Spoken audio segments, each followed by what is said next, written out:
with 3 runs in the 8th, but in the end, they fell to the Mariners, coming up a run short as they dropped a 4-3 decision. So today, the Birds wrap up the series at Safeco Field, and they're looking for a win to go home with a winning road trip. It's the Orioles and the Mariners up next on MASN.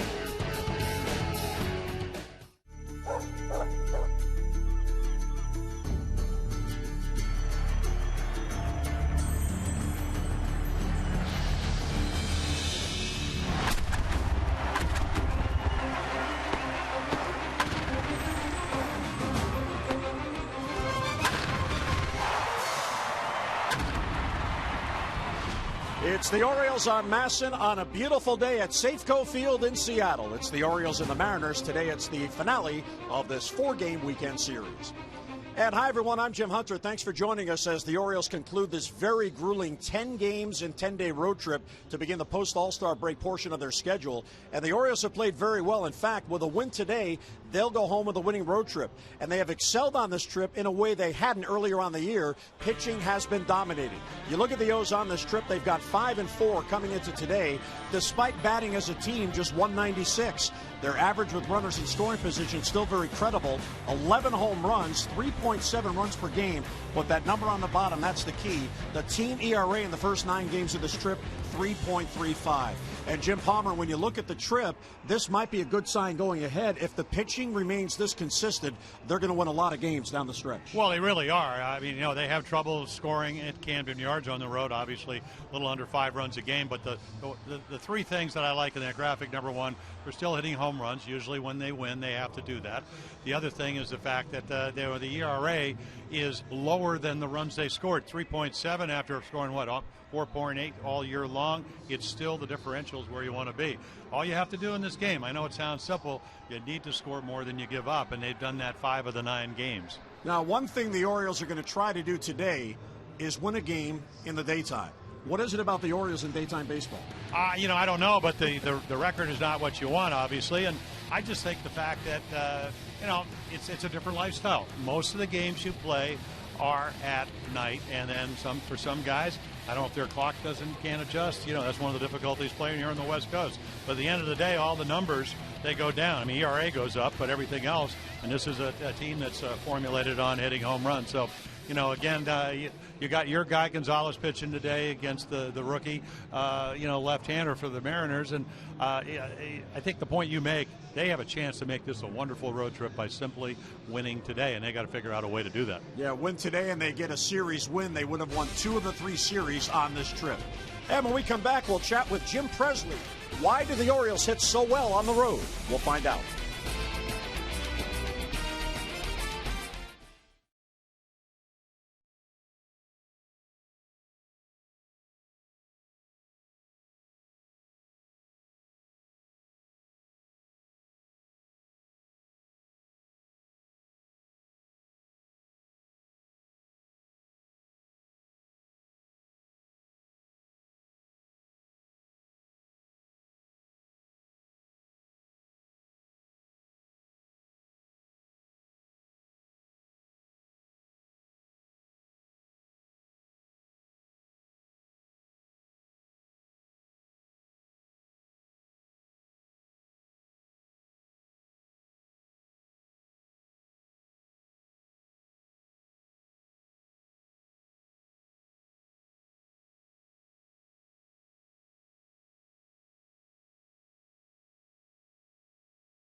Southwest Airlines. Find Southwest Airlines fares online only at southwest.com.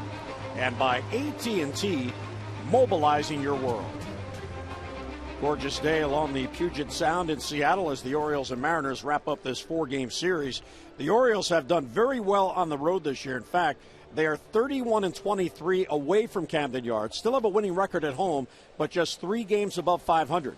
You see they have hit better on the road. Their slugging percentage better on the road. Runners in scoring position. In fact, everything on the road offensively has been better. And we spoke with hitting coach Jim Presley and asked why so much better on the road versus home. The pitchers that we faced that first couple of months had a lot to do with it. We played a lot of home games, and then we go on the road, and we swung the bats pretty good this past 10 days, and it just makes a difference. I think second half, we're going to face our division. We face the West the first week and a half, and we'll just see how it goes. We do need to swing the bats better at home.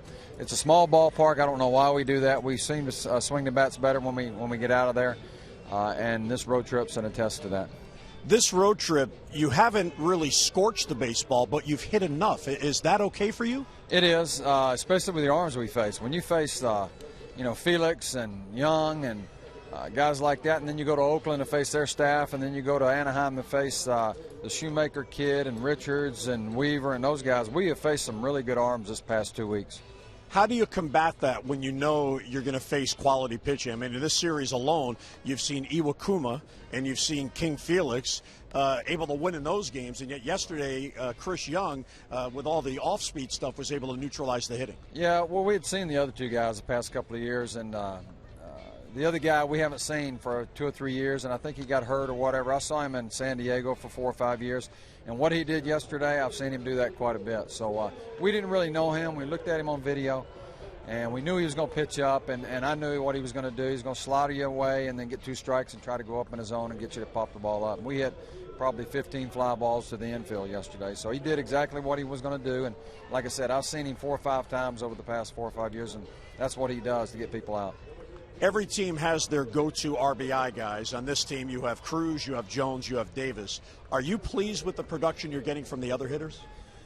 Yeah, J.J. Hardy's got some big base hits for us. And, the other day we were in Oakland, and we had our 2 young kids come up and hit home runs to help us win the ball game. We lost it in the 9th, but still they put us ahead 4-2 or something like that. We ended up losing with a 3-run home run, but that was Scope and Machado. They hit 2 2-run home runs, put us ahead. So if those guys are swinging the bat and driving in runs, we got a good chance. But, what we've got to do is pitch. I'm a hitting guy, but if you don't pitch, you're not going to win. After today, the team goes home. You got a 6-game homestand. Angels and the Mariners come in next weekend.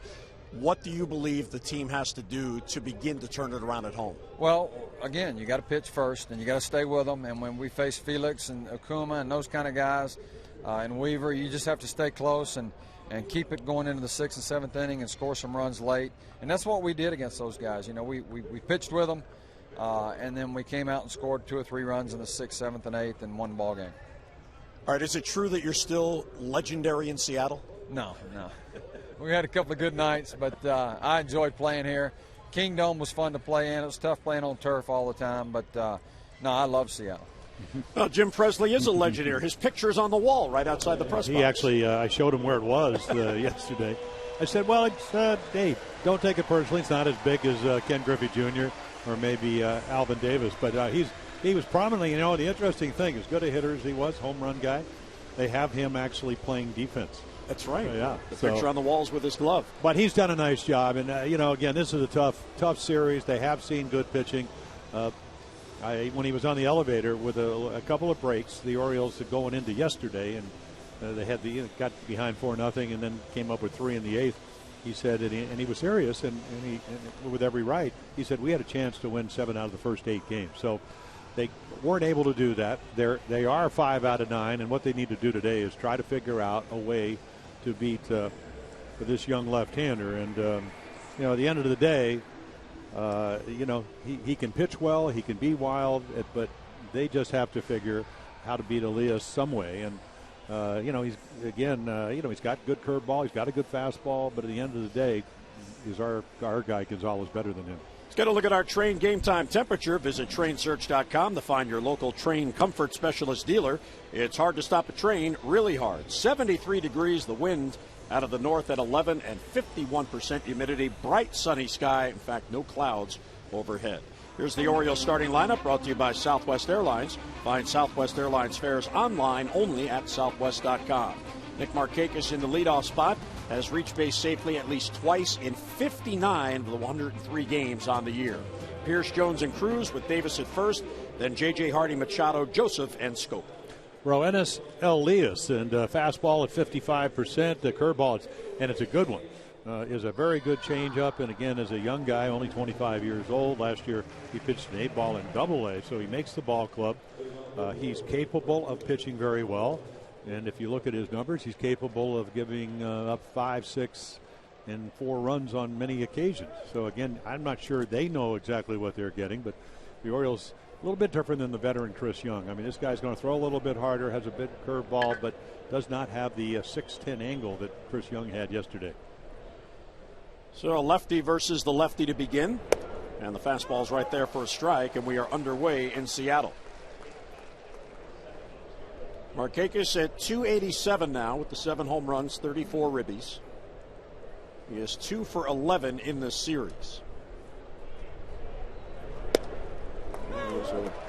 Looked like a fastball in the inside corner that time, so 0-2 on Nick.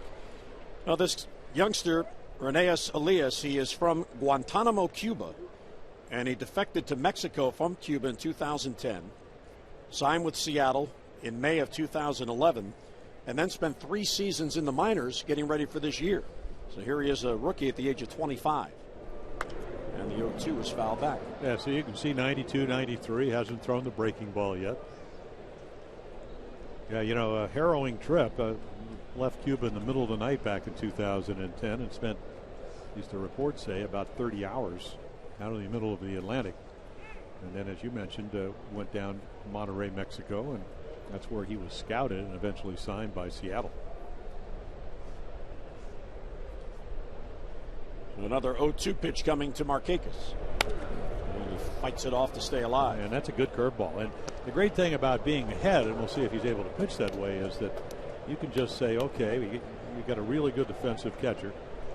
And Zunino behind the plate, he blocked balls all over the place the first 2 nights with Iwakuma, and then Felix Hernandez burying balls at the bottom of the zone. And you just bounce it and still maybe get Nick to chase. But then again, Markakis is a pretty good breaking ball. That one stays inside. And bent around the plate. Yeah, I saw a little different arm angle. Elias coming off a win this past Monday against the Mets. He pitched 5 1/3 and then left that game with cramps in his left leg. Actually, it was the hand or the forearm. And a swing and a miss. Might have had it in the leg, but he also had it in the arm, so they kind of backed him off. And right here, it just goes up the ladder. This is the luxury of pitching ahead. The next time will be a little different because Markakis makes great adjustments. Doesn't really matter if you throw righty or lefty. Steve Pearce back in the lineup. Pearce over the past 4 games started just once. Delman Young got a couple of starts in this series. He has hits in both, and the fastball's high, 1-0. Steve is 4 for 23 on the road trip and has not driven in a run. Yeah, a couple of doubles in Oakland. You can see real good numbers against left-handers. And the fastball taken for a strike. Yeah, just what I saw. Number one, a couple of things. Number one, the pitching has been very good on this trip in most cases. You know, the home runs that they've hit, guys have made some mistakes. They've taken advantage of it. But again, they're pitching him differently because he was so hot. I mean, he was, red hot. And what happens is when you are able to do that, they all of a sudden they don't go Steve Pearce. They go Steve Pearce. This is the way we have to pitch him. You know, he likes the ball out over the plate, and when you get hot, sometimes you expand the zone. And it's not that you can't hit pitches when the pitcher's behind you, but all of a sudden when you start chasing early, they get ahead and then they expand the zone. That's when you get in trouble. He's ahead of the first 2 hitters in the game, and the breaking ball's a called strike 3. Well, back-to-back Ks to begin the first and 2 men down. Yeah, that's what the scouting report is. You know, he can throw hard. He's not going to throw it low and away all the time. We saw that going up against Markakis, and then he just drops a curveball off, and it's a good one. Yep, did hit the corner. Yeah. And it's not high. So a couple of strikeouts to start off the afternoon. And it's about momentum. You know, Young gave them a real good performance yesterday. The Orioles battled back in the 8th, and then Rodney came in to get his 200th save, not of the season, but of his career. And they want to win as badly as the Orioles do. It's just these little games, the last game of a tough 10-game trip, and you somehow end up on top. He falls behind for the first time in this game. Nice swing and miss, 1-1. Well, Adam has had an interesting road trip. When you look at his numbers.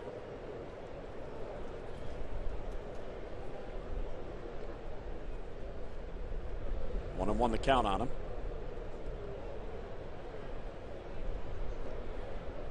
Lee is very deliberate between pitches. And misses upstairs. 3 home runs, 10 RBIs on the trip, but he has only 6 base hits. That's pretty good production.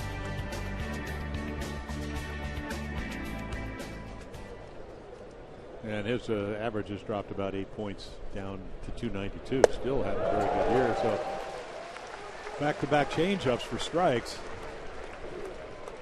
So already he's established 3 pitches here in the first inning. It's nice to be able to do. They know he has a fastball. He struck out Markakis. They know he has a curveball. Struck out Fierce. They know he has a changeup to go with those 2 pitches. He's thrown both of those to Adam Jones. That one up and in, fouled it off. Take a look at their defense. And big park here. Ackley, Jones, and Corey Hart out in right field. Seager plus defender. Taylor, young player, called up on Thursday. Cano, couples of gold gloves. Logan Morrison, and then Mike Zunino.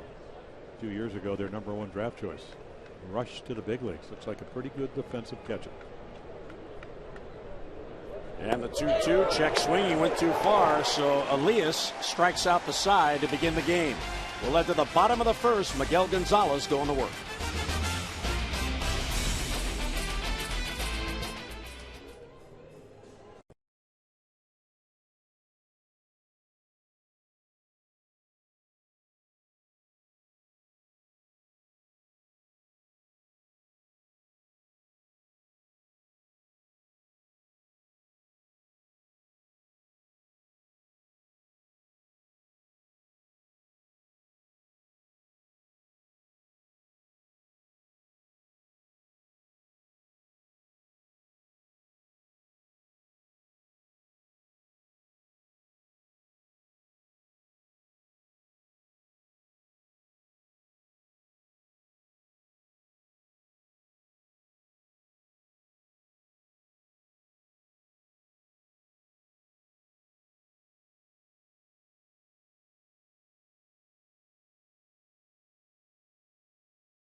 Baltimore to see their O's here at Safeco Field, and they are hoping for a win today as the Orioles look to get 3 out of 4. And here's the Seattle lineup. James Jones on top, then Dustin Ackley. How about those numbers since the All-Star break? Cano, Morales, and Seager with Hart in right, Morrison, Zunino, and Chris Taylor. And they'll face Miguel Gonzalez, who really doesn't want to change anything. There's the breakdown of what he throws. Fastball, actually hit 94 on one of the pitches. And then the breaking balls, that's sliders and curveballs. And then the changeup is a split-fingered fastball. So when it's dancing, it gets a lot of strikeouts and ground balls. But again, I mean, really pitching well. Struggled early, 7 runs in his first game. And then since then, really 3 runs or less other than in 2 of those games. So the numbers coming down, and they're trending exactly where you want them to trend. 3-3-2-2-2. Those were his last 6 starts. Pitching very well, and when you pitch that well, and you're able to, in his last 3 starts, 8 and 7 2/3, you're going to give your team a chance to win, as he did at Anaheim. James Jones, the leadoff hitter, and the fastball's outside.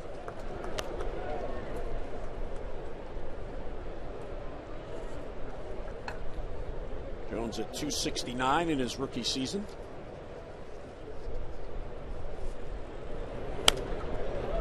Speed pitch, and he fouls it back. Of course, the key with Jones is to keep him off base. He is an exceptional base stealer. Yeah, former sprinter. That's, or at least track guy out of Brooklyn, New York. As you mentioned, 4 years in the minor leagues. Did hit 14 home runs at Double-A, but has not hit one in the big leagues as of yet.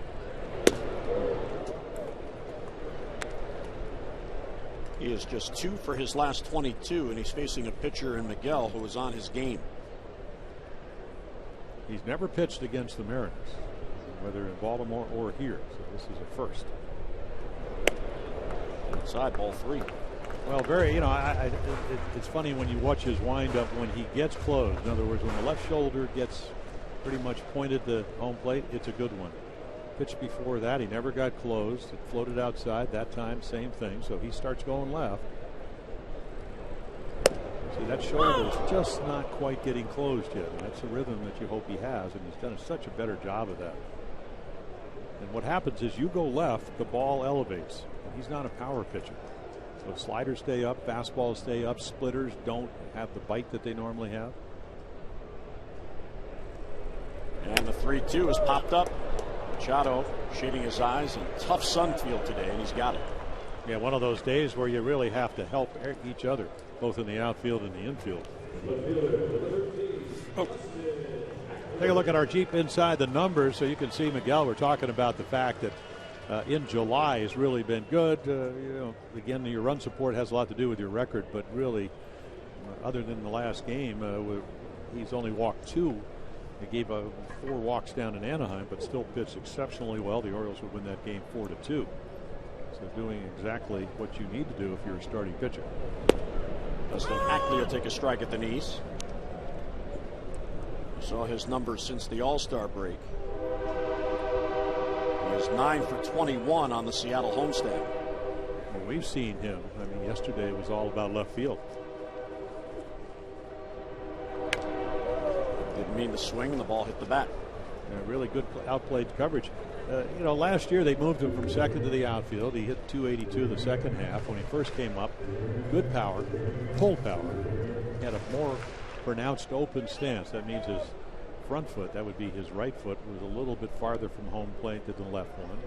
And he never really covered the outside corner. Now it's closed. It's not closed, but it's a lot squarer than it used to be. Still open. And it looks to me that he has better plate coverage. 0-2 pitches high, 1-2 on Ackley. Miguel in search of his 6th win. He won in Anaheim on Tuesday, which is always a thrill for him, pitching at home. Grew up in San Fernando, just outside of Anaheim. Our first major league start was against the Angels back in, I think, July 7th of 2012, and it was a good one.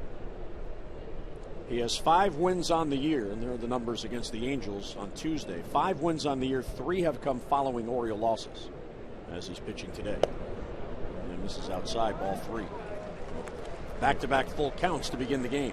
Yeah, and they're looking to get the pitch count up, and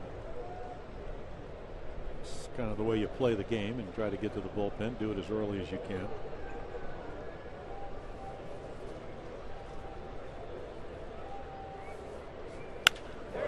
Base hit in the right field, so he had to come in, and Ackley was all over. And he is on with a 1-out single. I'll take a look at the Oriole defense presented to you by Chevrolet. Pierce, Jones, Markakis, Machado, Hardy, Scope, and Davis. That's the infield. Machado and Hardy, Gold Glovers, as is Jones and Markakis, and then Caleb Joseph, a rookie, doing the catching, but doing a very nice job defensively. And actually having a pretty good month in July hitting.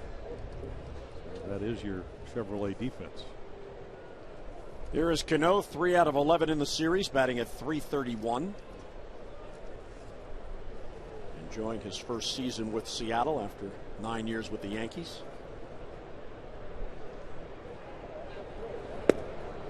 Strike. Oh, there it is. You can see kind of out over the plate. Interesting number. The only batter that Miguel Gonzalez of this team, and especially the starting, is Cano, who comes in with very low numbers. 2 for 21 lifetime against Miguel Gonzalez. For a guy that's a .309 lifetime hitter. They're amazing stats.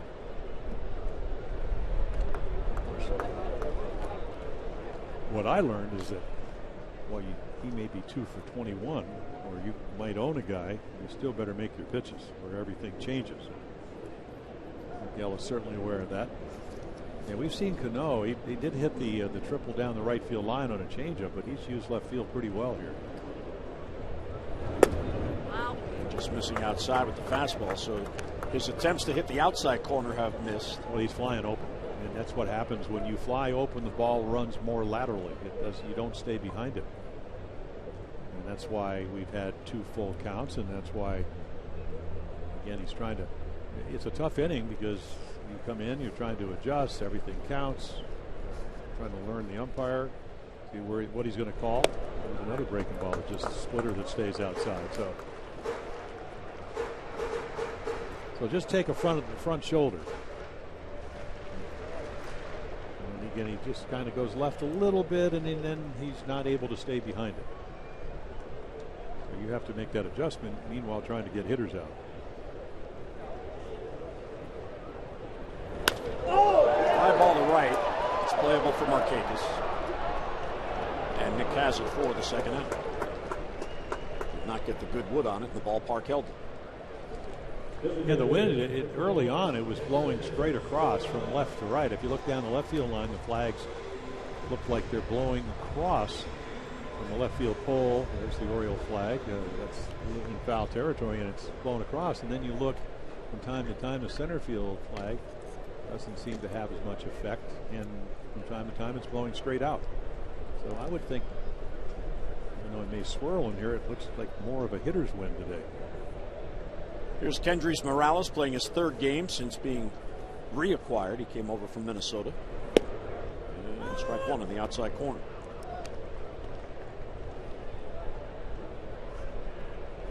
Nice little numbers over the course of his career.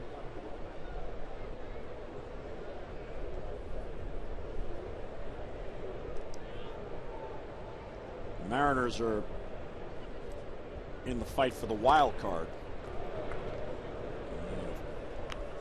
Come out of the post All-Star break 3-6. Yeah, not playing very well. Yeah.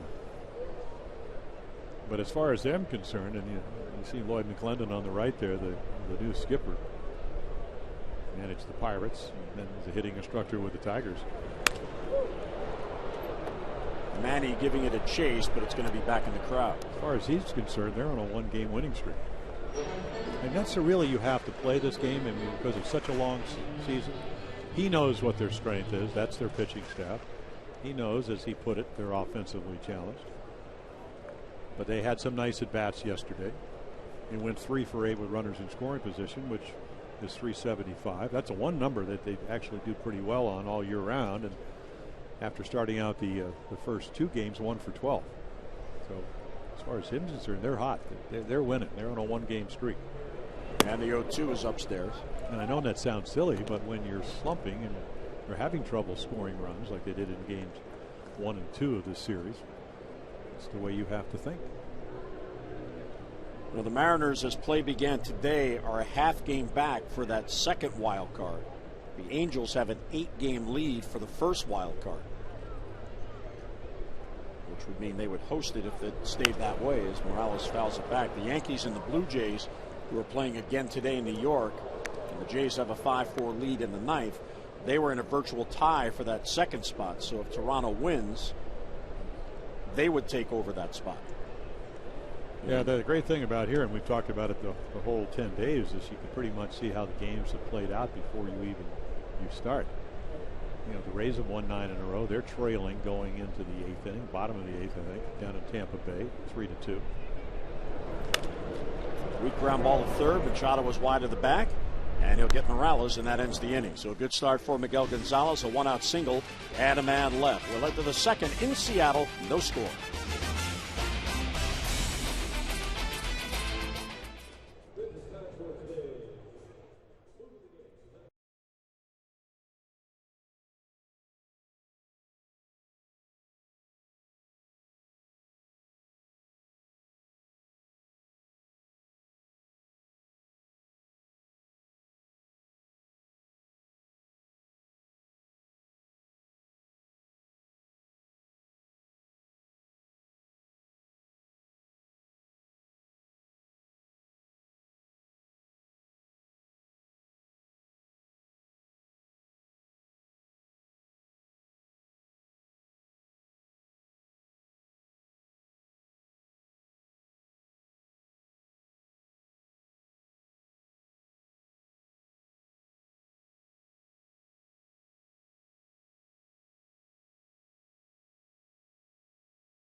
Baldwin has won $500 for being selected and will win $500 more for every Orioles home run hit in the game today.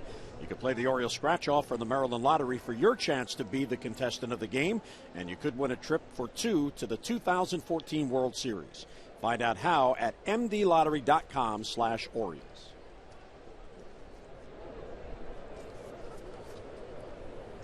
Roenis Elias struck out the side to begin the game in the first. 25-year-old rookie going to work on Nelson Cruz. Will take fastball for a strike. And he did it on 16 pitches. 12 strikes. That's 13 now, and only 4 balls with all 3 of his pitches.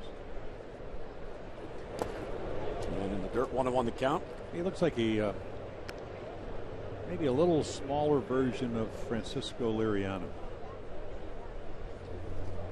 That would be a nice compliment. Liriano could pitch. And coming up was one of the best young pitchers in baseball before he had the Tommy John.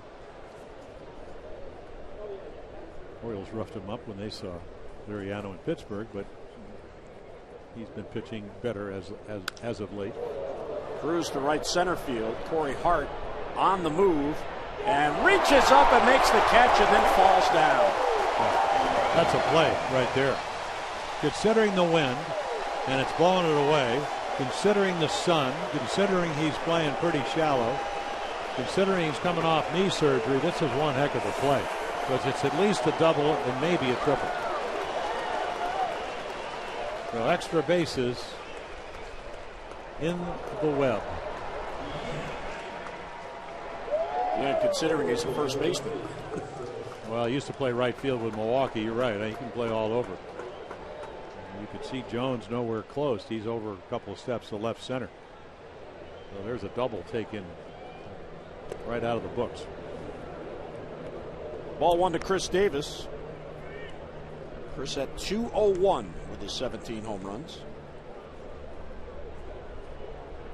Yeah, 178 this month, but he has and he will keep hitting home runs. And again, the shift on against him.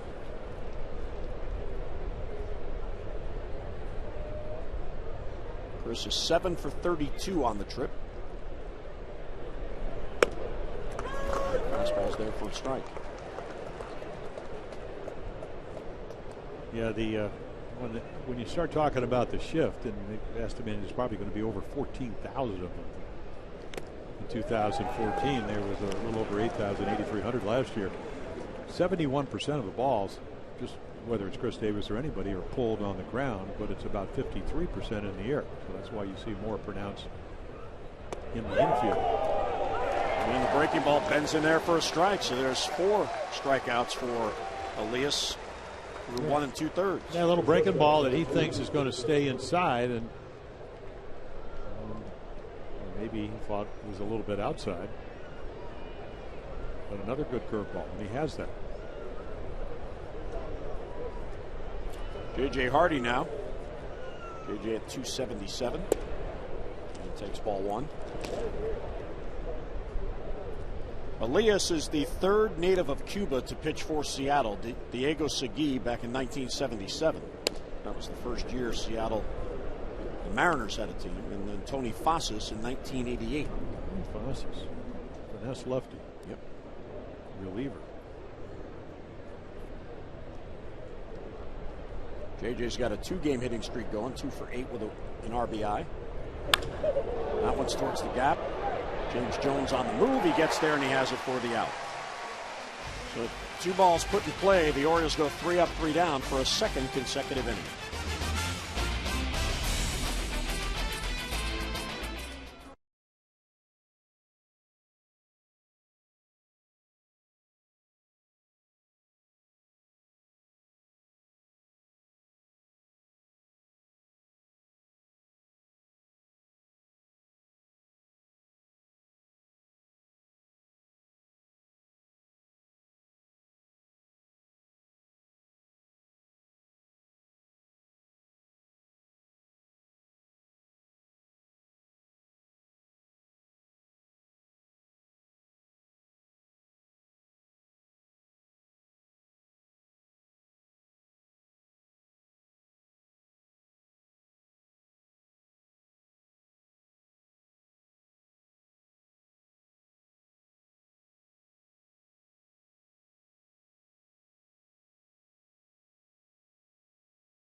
Or move on, or in this case, try to get 3 out of 4. And here's how the Orioles have fared on the year. They've won 16 series, lost 10, and split 7. And they played very well on the road, going 9-4-4. But since June 1st, when the surge into first place began, they have lost only 3 series, and they've gone 29-19. So a win today, they go 11-3-2 since June 3rd. And their record would be 30-19. And in this series, Jim, again, the ERA, that's the key. 1.67 to win 2 of the first 3 games in this series. But that's how you contend by winning series. Well, you're right. And again, it's difficult to do that against the team like the Mariners. Yeah, they don't hit. Average about, 3.5 runs a game at home. But their ERA, we talked about how the Orioles have won 5 out of 4. They score, even though they're under 500 here, they still score more than they give up. And their ERA is at home is like 2.88. So it's hard to put runs on the board here in Safeco Field against the Mariners. Kyle Seager takes a strike. Hart and Morrison will follow. He's had a nice series. He's a good young player, just 26. Yeah, the doubles to left center and right center. Home run guy, power guy. And one thing the Orioles have been doing very well, Jim, keeping the ball in the ballpark. How about that? 37 1/3 consecutive innings without a home run. The last home run allowed was Miguel, a 2-run home run by Mike Trout. That was in the 8th inning in his start Tuesday in Anaheim. No home runs allowed since by any of the Oriole pitchers. Yeah, he was disappointed because he had a 4-0 lead at the time, and it would cause his departure. The bullpen would come on and get the job done. They would win that game 4-2. Chen pitched outstanding 8 innings shutout ball here. Wayne Chen looking at it.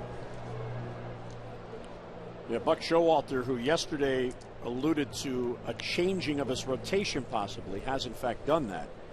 In the upcoming series against the Angels, it'll be Tillman, it'll be Bud Norris, and it'll be Kevin Gausman, and Chen will wait until Friday, and he'll face Seattle next Friday night at home. And that's because the Angels wear out left-handed pitching. Breaking ball's a little low, 2-2. Yeah, as you can see, it's the top part of the strike zone, and he's a really good high ball hitter. He's a real good fastball hitter. And he doesn't get cheated. This ball's towards the wall, and it's off the wall. Markakis plays it perfectly. Seager's trying for 2. Here's the throw. He is out. Do not run on Markakis. Well, you know, you hit a ball off the wall, and if you didn't watch the throw he made on the sacrifice fly the other night, what were you doing? But the play's in front of you. Now, the other part of this is, I mean, look at the throw. But you're coming around first base. You see the ball off the wall. You see him get it. You've seen him throw. And he still wants to try to stretch it into a double. Now, that I guess one way of thinking of it is, I'm going to make a perfect throw. Well, he does that a lot. That's his 10th assist from right field. So there you go. Base hits turned into an out. And Nick Markakis did it. Well, what did Hart do? Start off the second inning. Took a double away from Cruz. Towards the hole and past the dive of Machado. And there's a base hit. So that changes the inning. Would have been 2 on and none out. Instead, 1 on and 1 out. Time is running out on your chance to back your birds during the second half of the season and enjoy Major League savings. Reserve your Birdland Summer 6-pack. You'll get a ticket to any 6 games of your choice for the remainder of the season, with savings of up to 20% off the cost of single-game tickets. Lock in your seats now for the most anticipated games in the second half. For all the details, go online, Orioles.com/6-pack, or call 888-848-BIRD. Those fans in Seattle. There's Logan Morrison, the first baseman. Yeah, he got a base hit, went the other way. Off of Bud Norris, drove in one of the runs yesterday. And that's his 1 hit. Yeah, he's 1 for his last 16, and that was it. That was a good at bat. 2-strike fastball. Sliced it down into left field, and voila. He's been struggling. Big guy.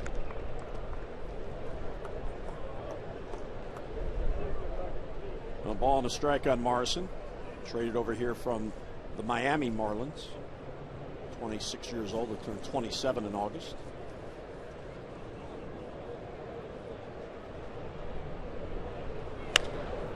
High pop-up. Davis trying to locate it. Scope there as well. The wind keeps it back in the crowd. Yeah, wind blowing that way. So, but one of those guys, and that's why you got to help each other out. You may not initially see it. Really one of those Oakland, San Francisco skies. It is just a beautiful day here. Yeah, since Friday. Thursday, overcast, and it's kind of one of those gray, damp days. And then they did open the roof right before game time on Thursday night. There's a bouncer. Hardy goes to Machado, and no throw back to first. Hit too slowly to turn 2. So your typical 6'5" force play at second base. It's really, that's the way you score it, because there's your shortstop and there's your third baseman. But I guess if you really wanted it, it's really 4 to 6 Because if you're ever really trying to think where they hit the ball, that's just one of those ground balls to second, except because of the shift, your shortstop's playing over there. You know, the irony is that's a double play ball if you don't have the shift. That's right. It is. I mean, because your second baseman would just catch it, flip it to the shortstop, but because Manny came over, but not as far as the shortstop would have been up the middle. A little tougher play.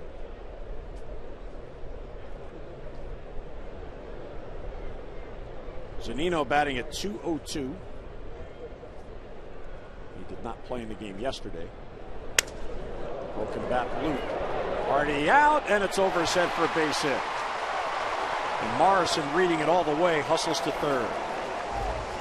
And that is a tough break for Gonzalez, who made a great pitch. Yeah, he, you know, if you watch J.J. Hardy, you know, the minute he sees him get jammed, he's still got to put his glasses down. So he's trying to backpedal and also put the glasses down, and I don't think it made a difference, but no chance of getting that jam shot. This has really been 10 days of a lot of jam shots that have gone against the Orioles. And whether it was Moss on that Friday night, there's the glasses going down and trying to pick it up, but can't get to it. Whether it was the jam shot the other night when they lost Game 3 in Anaheim of Hamilton. And then right here, of course, that can be a moot point. And no, Taylor swung the bat well in his major league debut the other night. Curveball. He swings through. There's Taylor playing in his third major league game out of the University of Virginia. Grew up in Virginia Beach. 23 years old. There's Morrison at third and Zunino at first with two down. Now ball, fair ball down the line. That's a base hit, and Seattle gets the lead. Morrison scores, heading to second with an RBI double is Chris Taylor. So 4 hits in the inning, and the Mariners get the run. His first career extra base hit and his first career RBI. Yeah, I grew up in that area, and there you go. And I guess that's the sign they give. They said he's good on both sides of the ball. Dean Albany, Orioles scout, telling me that. Well, again, but at the end of the day, this is a game that ball, I mean, that's the angle that umpire's looking at. You see Manny off the line where he should have been, but it just didn't make a good pitch. Looked like a high breaking ball. So now all of a chance to get a 3-run inning. Base hit here by Jones. Doesn't hit well with runners in scoring position under 200. And a strike on the corner. Yeah, I think the way the Orioles have scored in these 10 games, there's a sense of urgency right here to be able to try to get James Jones out. Now, he did get a base hit the other night with runners in scoring position, but Pierce made a great throw, and with Cano on deck, they got him thrown out at the plate.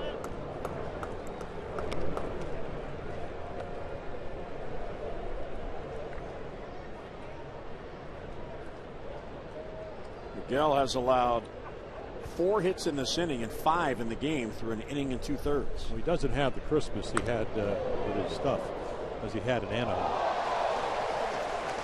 But you do have a young hitter. If you plan on winning the game, these are the guys, when you look at their lineup, because of inexperience, lack of at-bats, the guys you need to get out. You can't do much about Zunino. You know, even the Taylor, even though he didn't execute a very good breaking ball, but if you don't get Jones out here, it could be a very long afternoon. Just outside, he doesn't chase. Well, Miguel has averaged about a base hit per inning, 9.3 for 9 innings.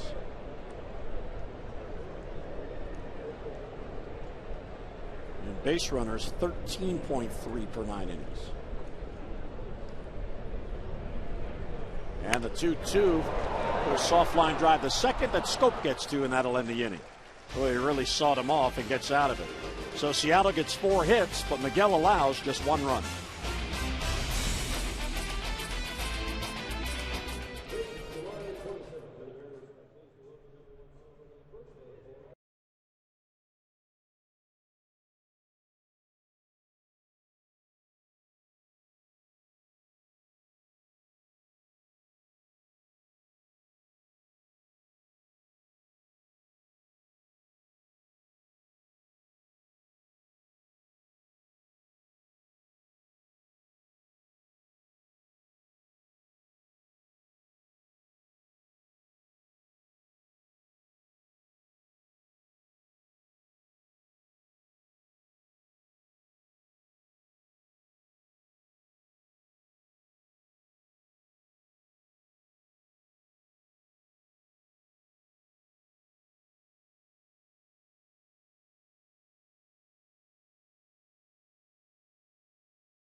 Southwest Airlines fares online only at southwest.com.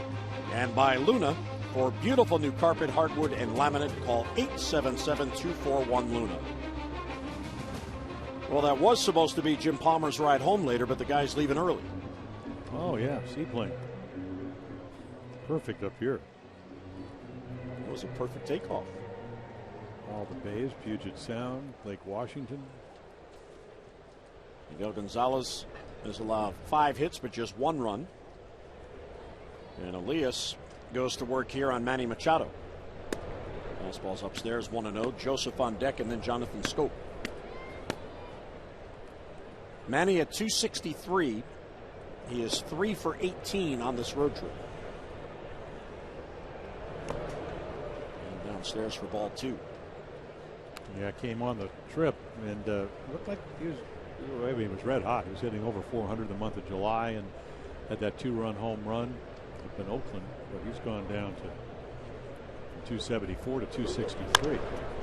Grounded towards the hole, and a base hit past the dive of Cano. You know, it's almost like Robinson Cano didn't see that ball, Jim. You know, he usually, I mean, he's way up the middle, and I'm not sure did he get blocked out by his pitcher. You usually try to play where you can just be out of the side, but look how late he gets a jump. I mean, right now, there he goes. So that's a break for the Orioles. First base hit. Orioles get on the board. They're down by 1. But a ball that he didn't react to very quickly. So Manny gets a base hit. Here's Caleb Joseph.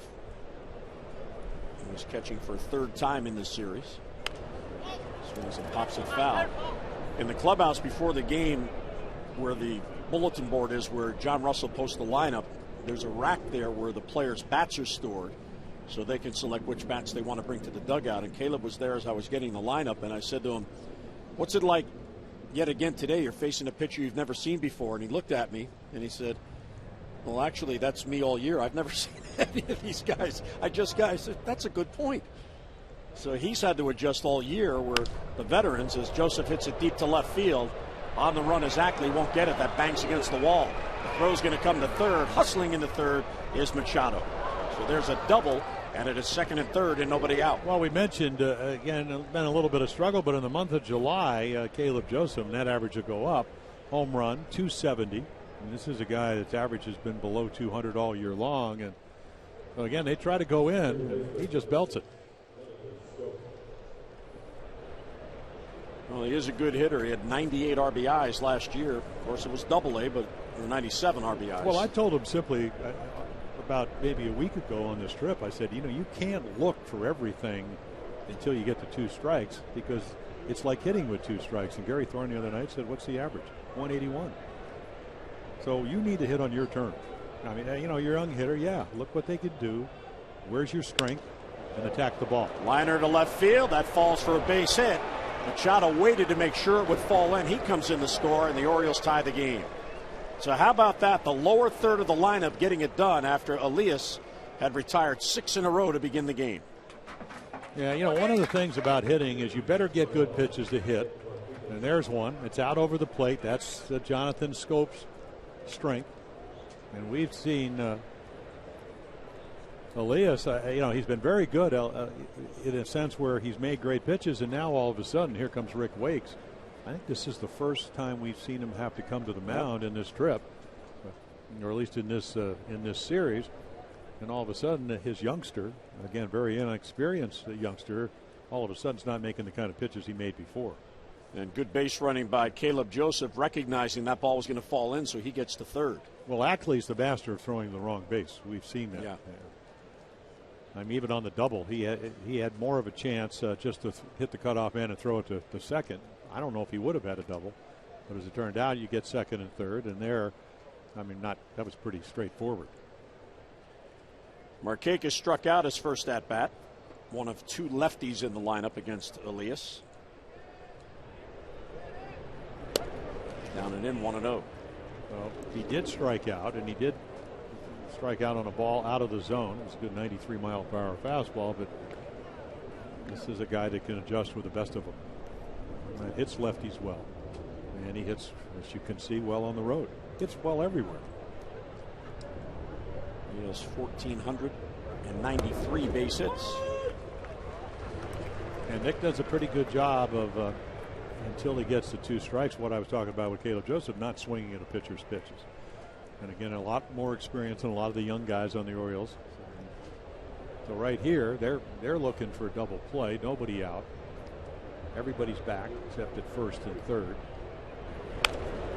Popped him up in the infield, right near the mound. Seager calls off Elias, and he's got it. So that's a big out for Elias, and one away. The runners have to hold. Time now for all fans to tweet their photos using the hashtag MASSonFanPhotos for a chance to have it shown in a future broadcast. All brought to you by AT&T.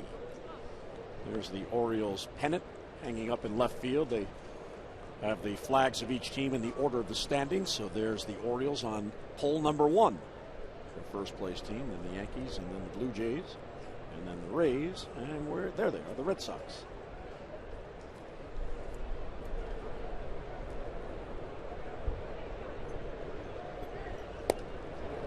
Pierce gets an off-speed pitch, swings through it. Yeah, that's what he struck out the first time.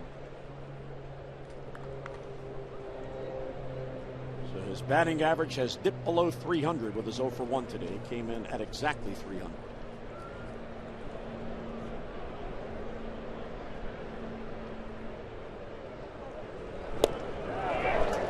He is now 10 for his last 54. Well, they rode him when he was hot, and there was no reason not to. So the league is adjusted. I told him the other day that's what happens. I mean, it's the nature of this game.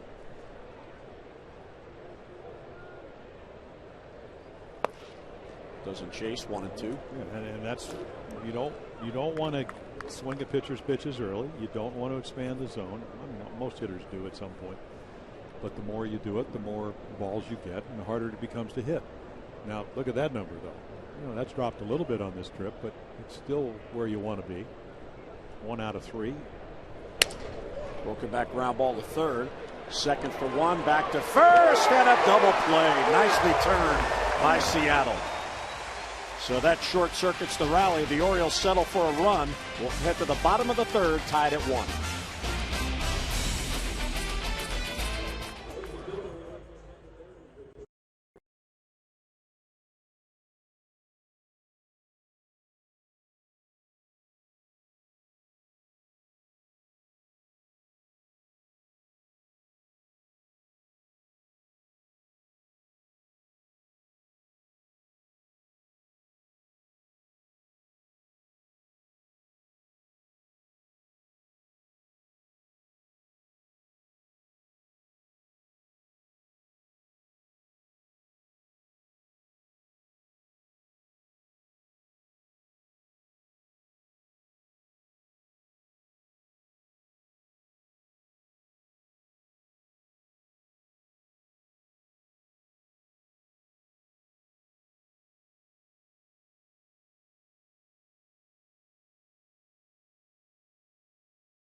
'84, Pete Rose passed Ty Cobb, the all-time singles leader, with his 3,053rd single, and he collected it off a Hall of Famer, Steve Carlton.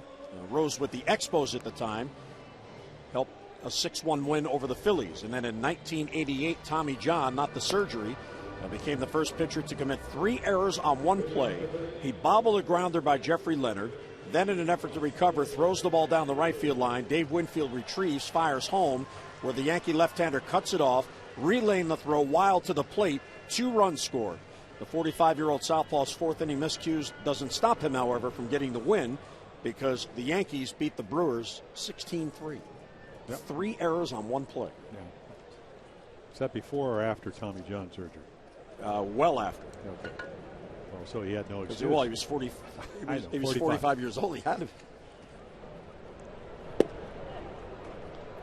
Ball one taken by Ackley. That's what Miguel Gonzalez says. I'm going to get him out in this inning, and then they're going to get me another 15. I need 16 here. I don't need him. I want him. Well, maybe not 16. 7 or 8. Well, that inning was shaping up very nicely. The Orioles had a run in first and third and nobody down and could not get another run. Well, they got a veteran guy, Nick Markakis, to pop up, and then he got ahead of Pierce and made a great pitch. Rick Waits. 149 games in the big leagues. That was a base hit. Ackley's 2 for 2. And a leadoff single here in the third. The Orioles are back home on Tuesday to begin a 3-game series with the Angels. And that night, don't miss the next Ollie's Bargain Night presented by Ollie's Bargain Outlet. Every Tuesday home game, all the upper reserve seats are just $9. So celebrate the second half of the season at Oriole Park. For your tickets, Orioles.com or call 888-848-BIRD. We have an off day tomorrow. You're going back, as you mentioned, the Angels and then the Mariners, 6-game homestand. And don't think that Dave Wallace, Buck Showalter, pitching coach, respective manager in the Oriole dugout, that they aren't aware that Miguel Gonzalez doesn't have his best stuff. So you got an off day if you want to go to your bullpen maybe a little bit earlier. Cano pops it up. First ball swinging. Hardy and Machado. Oh, that sun is tough. Yeah, I don't think Manny even saw it. Or maybe he just deferred to JJ. That's a big out for Gonzalez, getting the dangerous Cano on one pitch. Well, what it doesn't allow him to move the runner. Remember the late Charlie Lau caught when I first got to the Orioles. One of our 3 catchers with John Orsino and Dick Brown, and became one of the great hitting instructors. And he always used to talk about areas of maximum vulnerability where if you're a hitter, and that is when you can move runners. And that pop-up doesn't allow him to do that, nor did the one that Markakis hit. And that whole inning changes if Nick puts the ball on the ground. They don't probably turn a double play to the right side, but that's baseball. Certainly, 2 of the better left-handers, Cano with a lifetime ERA, or batting average over 300, and Nick right up there around 300, couldn't get it done. Center field chasing Jones. Adam will get to it. And 2 down. Ackley played it halfway, and he's back to first. So after the single, 2 quick outs for Miguel.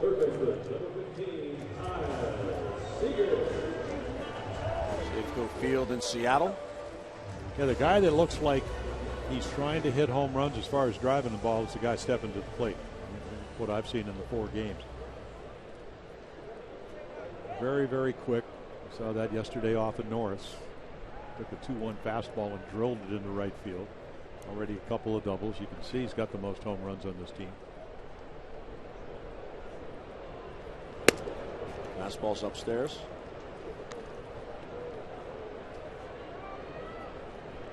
And Seager at the plate, and his former college teammate Dustin Ackley, the base runner at first.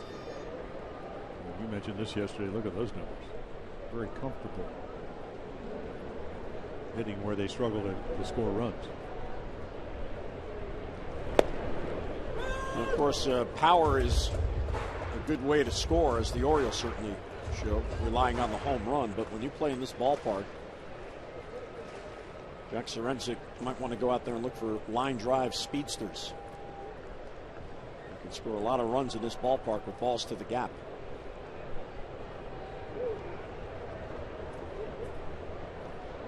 One and one on Seager. Runner at first and 2 down. Well, you go back to the great teams they had starting back in 1996. They almost scored 1,000 runs. It was in 96. Now they hit 245 home runs. Yeah, and that would have been in the Kingdom. And then they moved here. They've had years where they actually, but a little different hitters. Ken Griffey Jr. is going to the Hall of Fame with over 600 home runs. Edgar Martinez, one of the great DHs of all times. Brett Boone, a little different lineup, more experienced.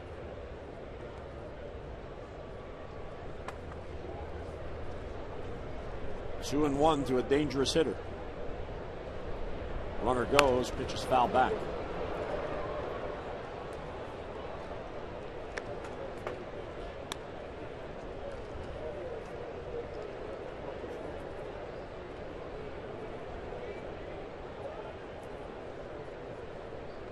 Miguel has not had a 3-up, 3-down inning. He's allowed hits in all 3 innings. He's allowed 6 hits now through 2 2/3.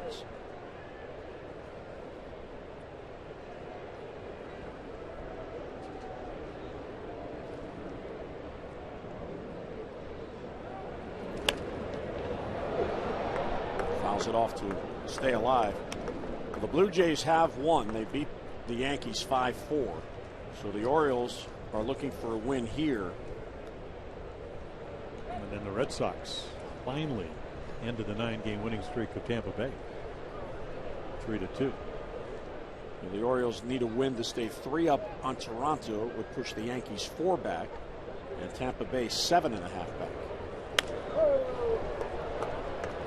There's a lot of speculation as to what the Rays will do with the trading deadline coming up Thursday. They played very well to get back in the thick of it, but you know they're not going to be able to keep up the pace that they've been on. Yeah, I don't know especially when you won 20 out of 26. Well, that's true, but is there any urgency to trade David Price because he has another year on his contract? He'll have the same value in the offseason.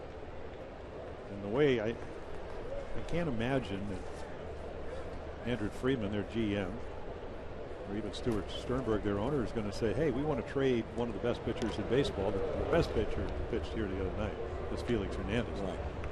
And send a message to the whole team. And you read all the quotes, Tampa Tribune, manager, players, Longoria, all the players saying, hey, we don't want David Price leaving because he does give us a chance to win. So the count to 3-2. Well, I still think the guy, and it was in the morning paper in Globe, John Lester has a better chance of being traded than David Price at this juncture. Tampa Bay's only 4 out in the wild card, but there's 5 teams ahead of them. See, and that's the other factor you have to look at. How many teams do you have to pass? Yeah, but if you keep playing the way they're capable of playing, they went 21-6 last year in a month. They've just gone 20-6. Not too many teams can do that. Runner will go on 3-2, and a bouncer foul. They do, and they had a 19-game month last year. They had a 21-game month. Those are, and pitched 260 for the whole month, which is what the Mariners did, but they seem to be able to sync it up a little bit better. It's not that there won't be any interest in David Price, but you might have to give up your whole farm system to get him. Another 3-2 pitch. Ackley runs, and it's outside, ball 4. So Miguel allows another base runner. That is the 7th base runner allowed for 2 2/3. Dave Wallace looks on. Oh, he's on a tightrope. And he's on a tightrope because of this pitching staff. The bullpen's the best bullpen in baseball. Elias is certainly a young pitcher. Looked like they were getting to him, but he got out of harm's way. Inside the Corey Hart, nearly hit him. Yeah, he took a fastball right into left field, hit it right by Markakis the first time. And while he hasn't done a whole lot of damage in this series, he just keeps missing pitches out over the plate. Kept fouling them off. But as I mentioned, Gonzalez says that 90 has been top fastball, so it doesn't have that extra. Lifted to shallow left center field. Easy play for Jones. And Miguel gets out of another jam, so 2 more left stranded. Seattle's left 5. We're tied at 1 going to the 4th.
game, and Boston wins at Tampa Bay 3-2. David Ortiz with a home run.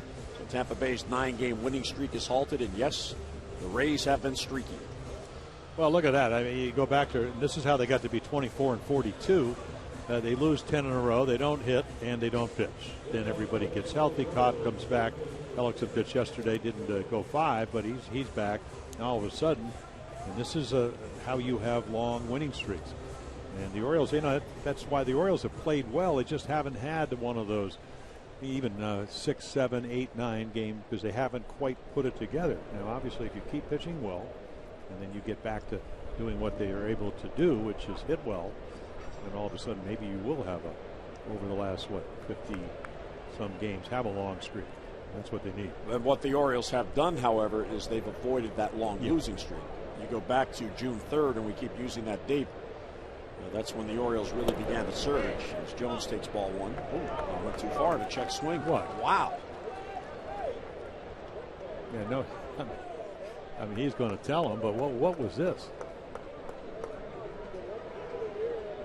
Oh, not even close to being a swing.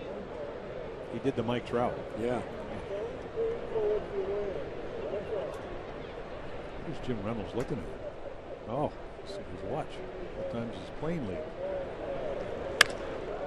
Jones to right center field off the end of the bat. A long run for Jones. He'll get there. And he's got it. Yeah, and he says something as he goes by the base. Don't get thrown out at him. Don't let him win, Kirby. But the Orioles, the consistency they've shown since June the 3rd, they have lost 2 in a row only 3 times. And they have not lost 2 in a row in the month of July, and they took over first place on the 4th of July. Well, collectively, they're playing better than they did the first 2 months, and that's why, because they had some 4, 5 game losing streaks early on. They weren't pitching as well.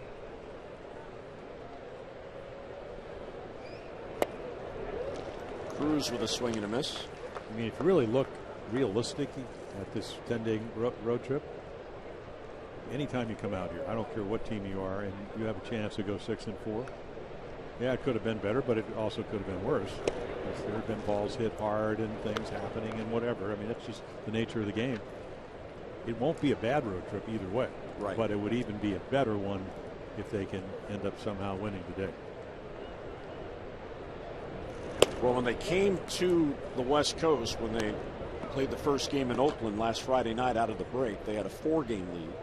If they win today, they go home with a 3-game lead, having played 10 tough games on the West Coast. This is a stretch, 17-game stretch that is very, very tough coming out of the break. They have the 10 here, then they go home 3 more with the Angels, then 3 more with Seattle. Then they have the makeup game a week from tomorrow in Washington against the Nationals. So that's a real tough 17-game stretch coming out of the break. Wasn't it 29 straight games against teams 500 or better? 2-2 on Cruz. And when they get through that stretch a week from tomorrow, that was supposed to be an off day, but it's a makeup day. Then they get back in the division with that 3-game road trip to Toronto. So Jonathan Scope and the O's trying to maintain their lead, playing very good competition.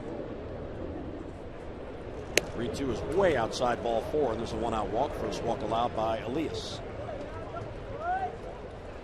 Well, fans, next Saturday, bring the family out to Oriole Park. It's a promotion that you won't want to miss. First 10,000 fans 14 and under against the Mariners that night receive the Crush Davis action figure presented by PNC. The superhero-style figure of Chris is sure to become a fan favorite. So don't miss the action-packed addition to your Birdland collection. For your tickets, Orioles.com or call 888-848-BIRD.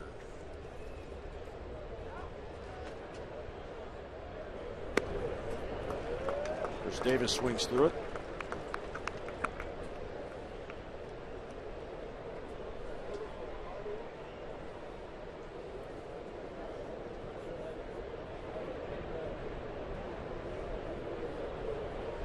Chris struck out his first at bat on a called strike 3 on a breaking ball. There's another one. He has an unusual streak going. He now has struck out in 16 consecutive games. He hit the game-winning home run the other night here. on a breaking ball off a left-hander.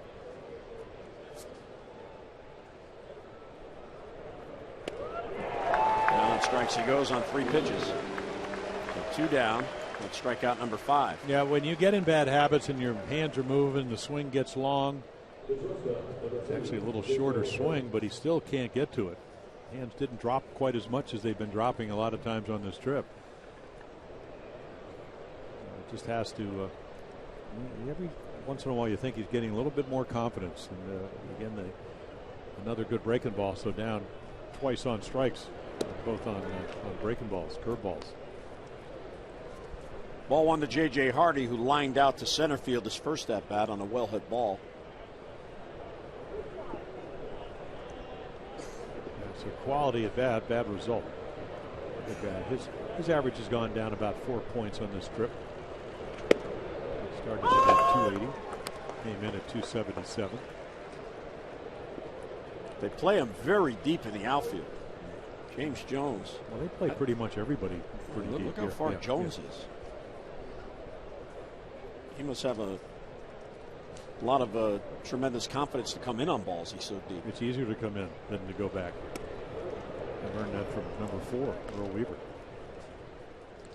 He chose to have all his outfields, with the exception of Paul Blair, play shallow because he said, and it's true, easier to come in, to go back, and if it's over your head, it's extra base hits.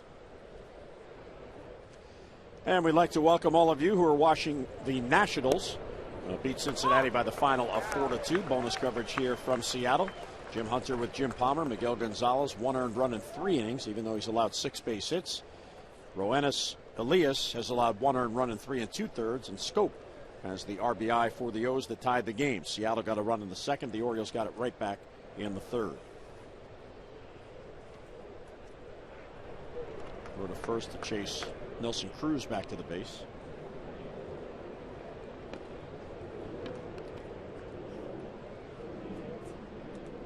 Jim and Jim here at Safeco Field, the finale of this 10-game road trip.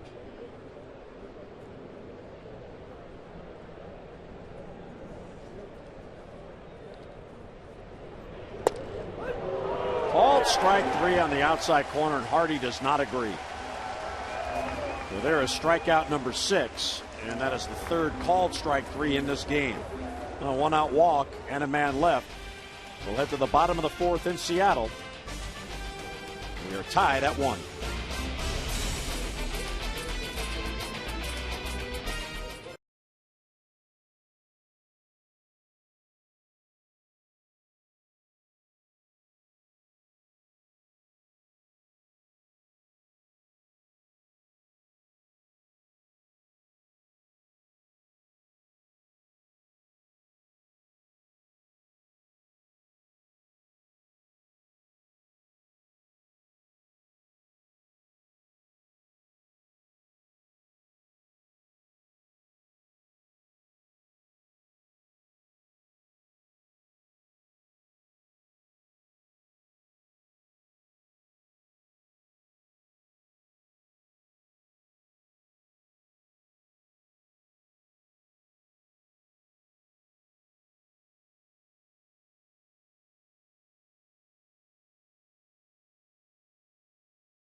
Couple of fine defensive plays early in this game. Corey Hart robbing Nelson Cruz of a double. That was in the 2nd inning.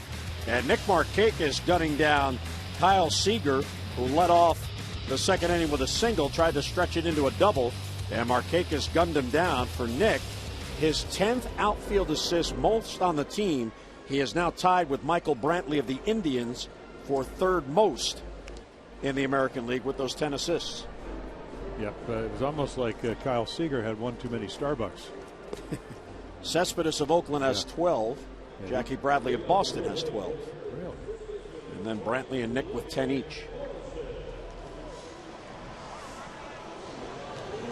So Miguel Gonzalez trying to get through a clean inning. He has allowed 6 hits plus a walk, so 7 base runners.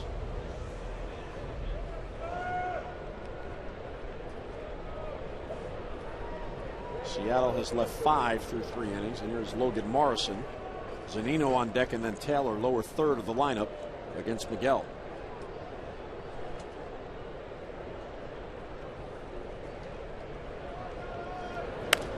First ball swing, pops it up. Long run for Pierce, still coming on, diving catch! What a play by Pierce. And it's fair. I mean, that's a double. Morrison running hard, so he's easily going to get to second base. And Steve Pierce come out and struggling with the bat, but not the glove. What a play. Sunny, glary, windy. For a guy that's capable of hitting home runs, boy, he's a good defender. Very, very quick. Like he was saying there, oh no! Oh no! Boy, that is some effort.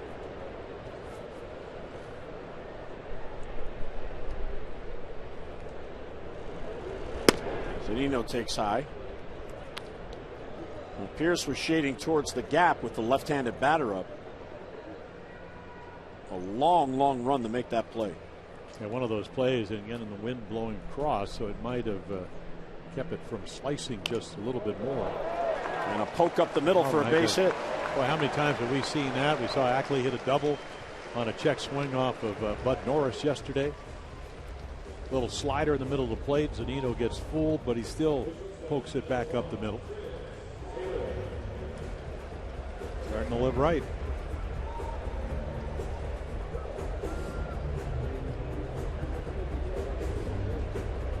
So Hardy rips one to the gap. Cruz rips one to the gap.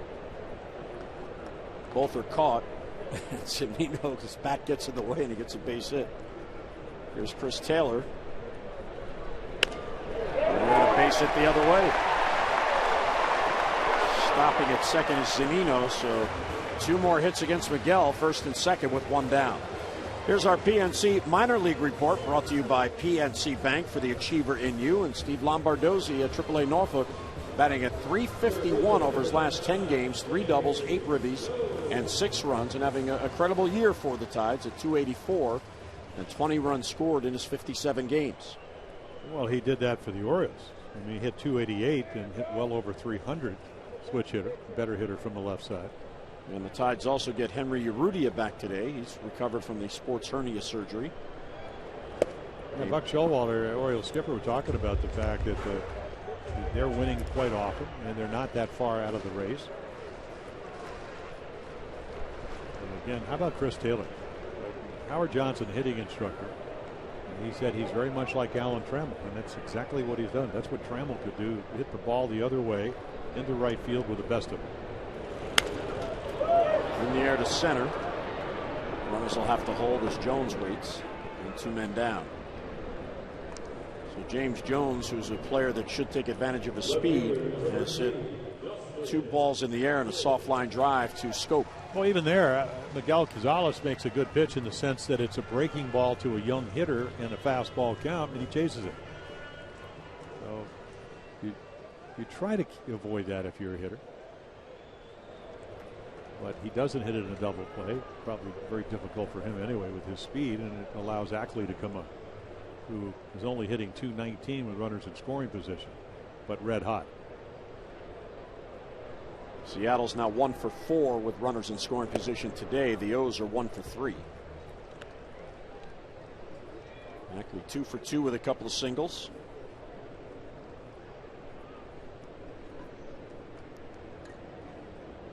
It's the 3rd straight inning that Seattle's had at least 2 base runners.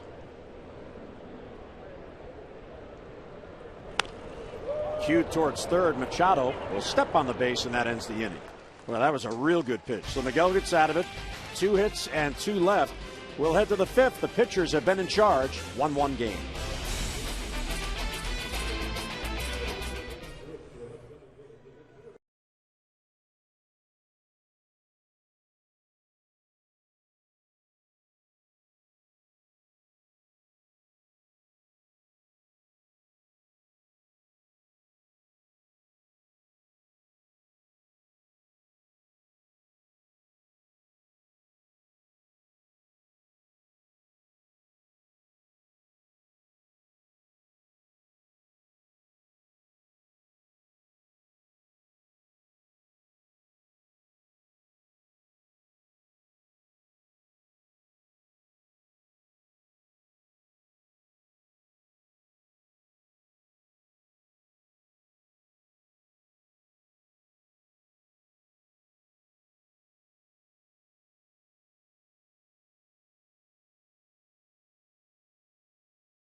For the achiever in you. And by Coons. When you're talking cars, you're talking Coons. Beautiful view of Seattle downtown and panning left to the ballparks. And there's Adam talking with Fielding Colberth on the way in. He is the crew chief. Wayne Kirby's talking with Jim Reynolds, who called that check swing strike on Adam. So maybe some seed planting going on for later in the game.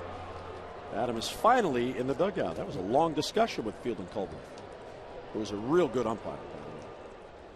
You know, I was looking through Wikipedia and all that stuff to see.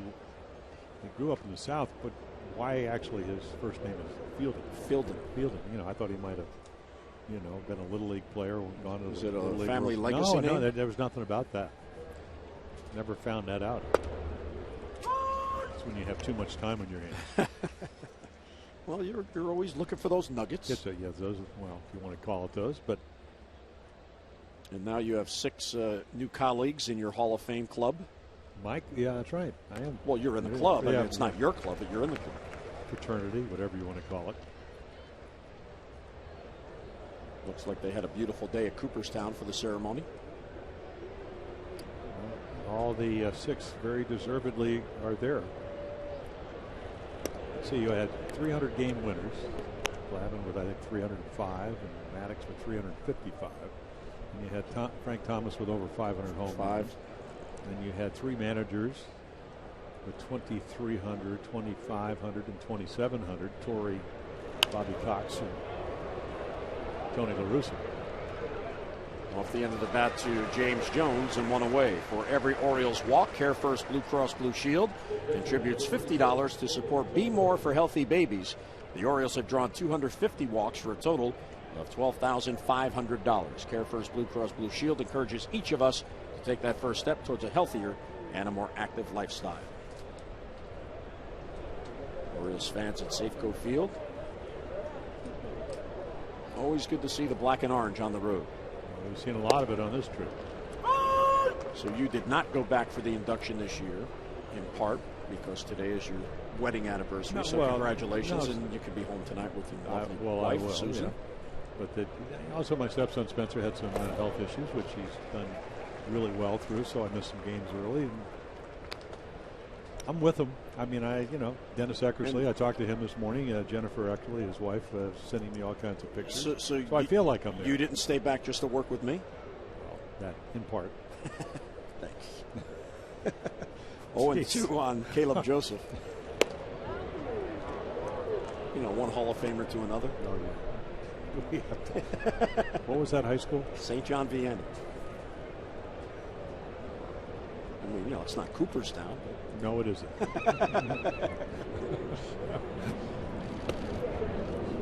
From From 0-2 to 2-2. I think it's too late for me to get to the dinner. Yeah. Well, where's that seaplane? Maybe the guy can get you there. Well, from what you've told me, that's the highlight of the weekend, right? No. The highlight is seeing the guys. I mean, it's the people that get to come and celebrate. And as I mentioned yesterday, the fact that you get to thank all the people that helped you get there. We saw a couple of shots. Brooksy was there. Cal was there.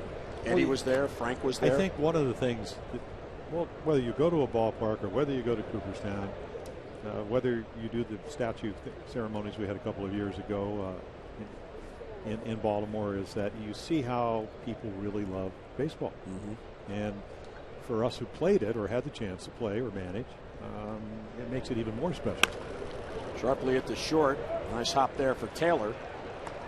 And Joseph's retired for the second out. And I see that year in year because most of the time I am able to go to the induction and people come up there, and I mean, it is some of the greatest players that ever put on a uniform, and to be part of that is, I mean, it's really hard to describe. That's why the speech is so difficult.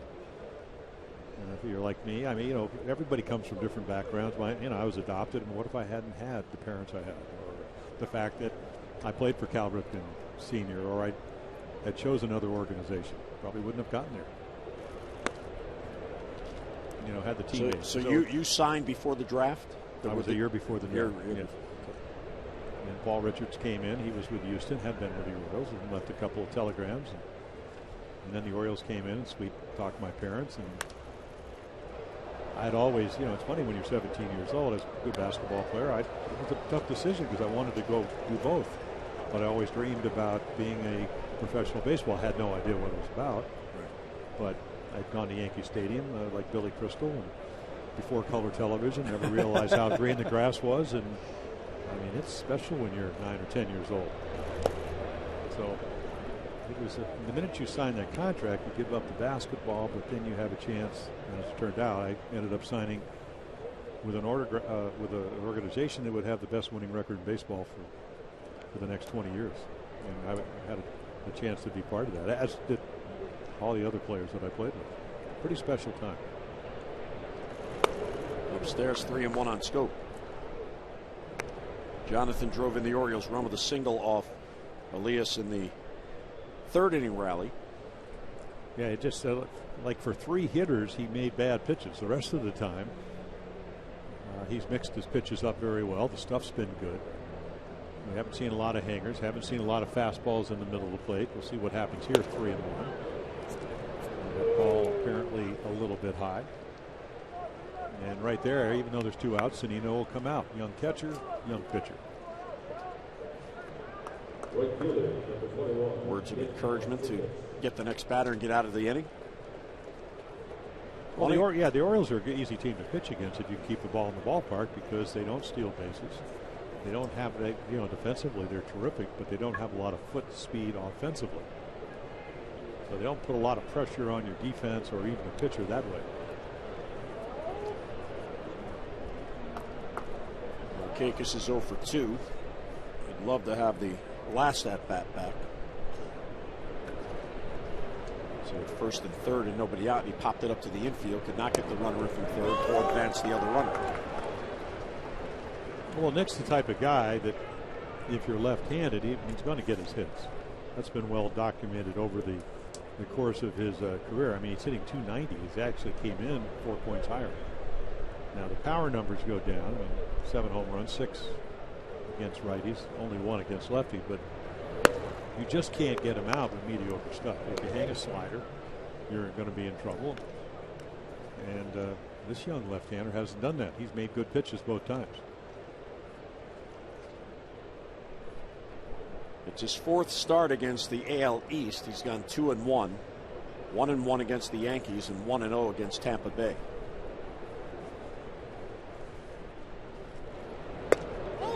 Breaking ball stays inside. 2-1 on Nick. And he's now 10 for 38 on this trip. He had 4 hits in 1 game out in Oakland. And he's now gone 96 consecutive at-bats since his last home run, which he hit on June 28th, 1 day shy of a month ago. Fastball's too tight. Sees Nino said, "Hey, you and me," and that's a big part of pitching. You got to pick up the target. You have to, whether it's the D guard or the shoulder pad or the glove or whatever. If you're throwing a breaking ball, I mean, you have little guidelines you try to throw your pitches off. But at the end of the day, you're trying to somehow get them to filter into where the catcher puts the glove. So let's see if he can be aggressive here. 3-1. Chase ball 4. So there's your aggression. That's kind of what you've talked about. Would your average go down if you tried to hit more home runs? And right there, trying to be a little bit quick and just swung at a ball that was a little bit out of the zone. Jim Presley looking on. His team has gone 7 consecutive games without collecting 10 hits, something they seem to be doing regularly. And they've done that in just one of the last 14 games, 10 or more hits. Scope will be off with the pitch. Full count with 2 down. Morrison playing behind him. And it's down and in for ball 4. Check swing. He did not go. So back-to-back walks with 2 men down. Well, this 10-game series, it came out Seattle, the best pitching. Oakland, the second best pitching, 307, 309. And then Kansas City, big ballpark. They're all big ballparks, as a matter of fact. 367. Tampa Bay with that low ERA over the last, 26 games.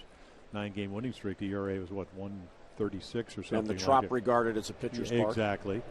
Then you get the Angels, which, except in the daytime's a pitching park, they're at 372 and just a little bit behind them are the Orioles. So good pitching stops good hitting, and it has.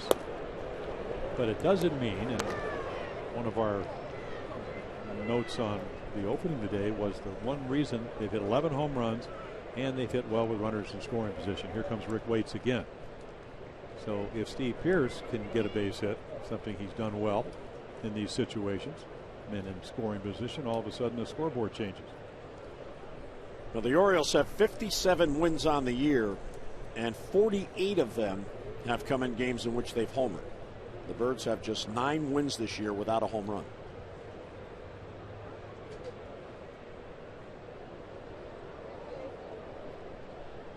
So there they are. Those are the teams we're talking about. And the next team on there's the average. The Orioles are 378. That's come down because in the last 42 starts, ERA by the starters for the Orioles has been a little bit over 3.1 runs a game. So they have done a very nice job in the bullpen right there with them. Excellent bullpen. 2 on with 2 down, 1-0 on Pierce. That's outside, ball 2. Ubaldo Jimenez is working his way back from the bad ankle. He will pitch Tuesday for Aberdeen, which is a real good atmosphere. They usually fill that ballpark.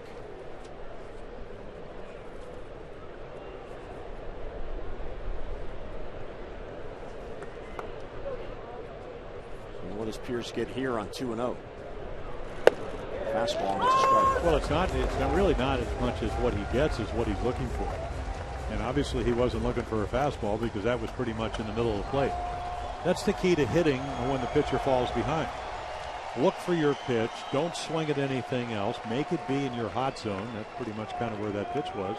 Doesn't mean maybe he didn't pick it up or maybe he thought it had too much of movement. But just have an eye until you get to 2 at strike of what you want to hit. And a ball gloved by the shortstop. He'll throw towards second wildly. And Scope off at third, gets back. Nice play really nice play by everybody, because if it gets by Taylor, that's going to be a run. So he gets it. It was a very ill-advised throw, but there's Cano to catch it, and then they almost do catch Jonathan Scope, who's coming thinking about scoring. Bobby Dickerson holds him up. So that'll be an infield hit. They take a look right here, and then right here they stop him because Taylor's caught the ball. Now he's thrown it. Real good slide back going to the outer part of the base. Yeah, otherwise he's out. And Seager kept the tag on him just in case he lifted his hand up. Yeah, well, that's the tag mode of the 2014 with the challenges. Sustain the tag. Here's Adam Jones in a big spot. Bases loaded, 2 down in this tie game. In the dirt, nice block by Zunino. 5 wild pitches on the year thrown by Elias. 1 grand slam in his career. Well, they play Adam at shortstop. Cano's up the middle. I mean, he's pretty much just about 3-4 steps to the right of second base. But any ground ball where the runner is going to go into center field. We saw that in Oakland. It's a good pitch to hit. That was in the happy zone for Adam Jones, and he fouled it off. The way Cano is playing, I doubt Adam would consider this in this spot. But if he pushes a bunt past the mound, it's an easy base hit. There's no way Cano could get in on it. He's going to what? No, I said he wouldn't do it. I'm just pointing out the possibility of the defense. I thought we were having a seismic no, moment here. No. I said I wouldn't think he would consider it.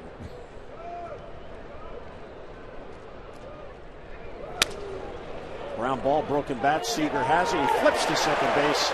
And the force on Pierce, and the Orioles miss a chance to get the lead. So 2 walks and an infield single after 2 men down, but the Orioles leave the bases loaded. 5th in Seattle. We're tied at 1.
For Miguel Gonzalez, so maybe not the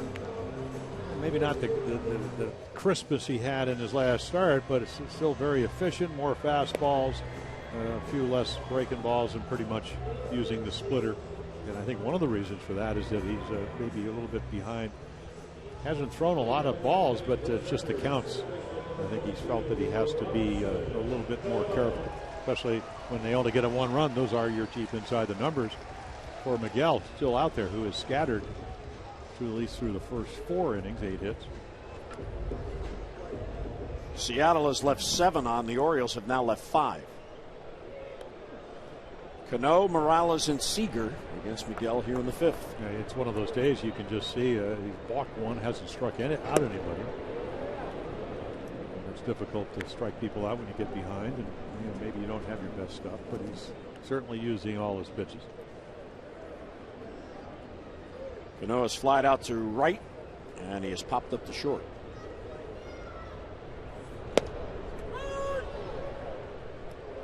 Well, he was taken all the way.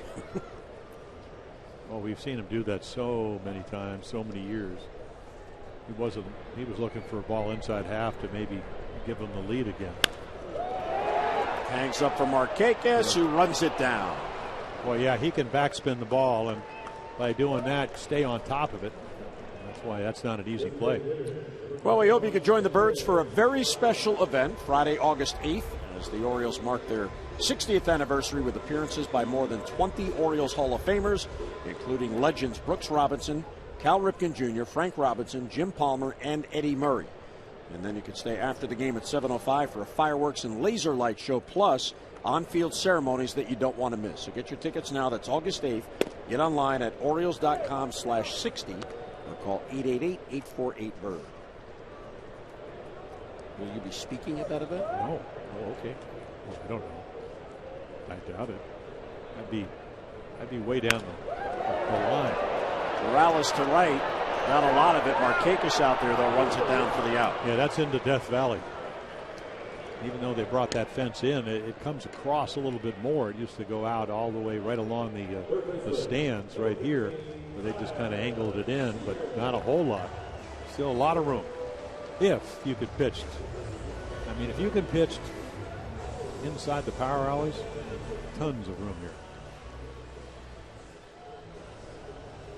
Yeah, it's only 401 to center field, but these gaps are huge. There's Kyle Seager, who's been on base twice. Well, we saw Davis hit the home run. I mean, that went out of here easily, and then used to see Edgar Martinez hit, right-handed hitter go out the other way. Will Helmson getting loose. Last year's closer. This year he's actually had a couple of spot starts for him. Another one of those guys with 95, 96, with an array of pitches. Breaking balls high, I guess. Looked like it at the plate. 1-1. Miguel, 1 walk, no strikeouts, and he's allowed 1 run on 8 hits. So 2 balls hit pretty well here in the 5th.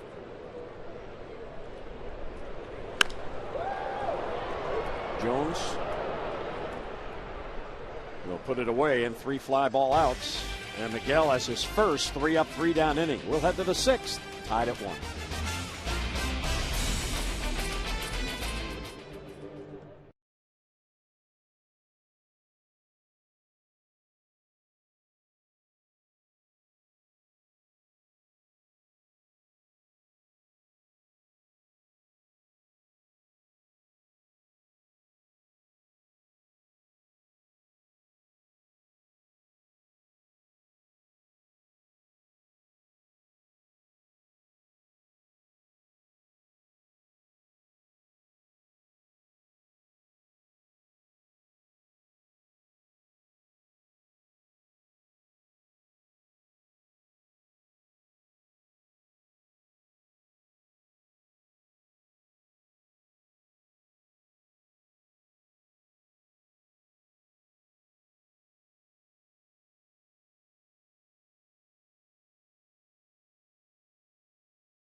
Just 4 base hits and 1 run.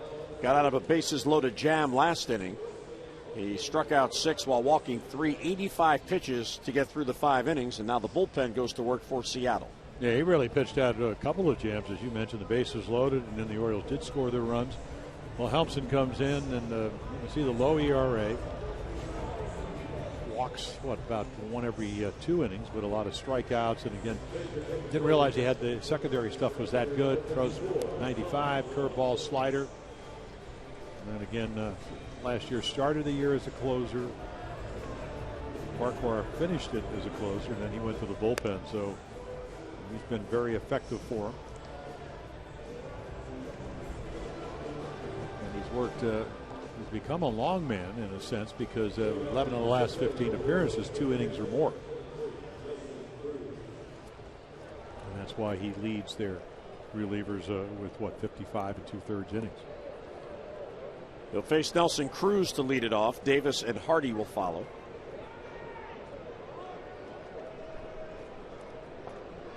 Cruz was robbed of a possible double and then walked.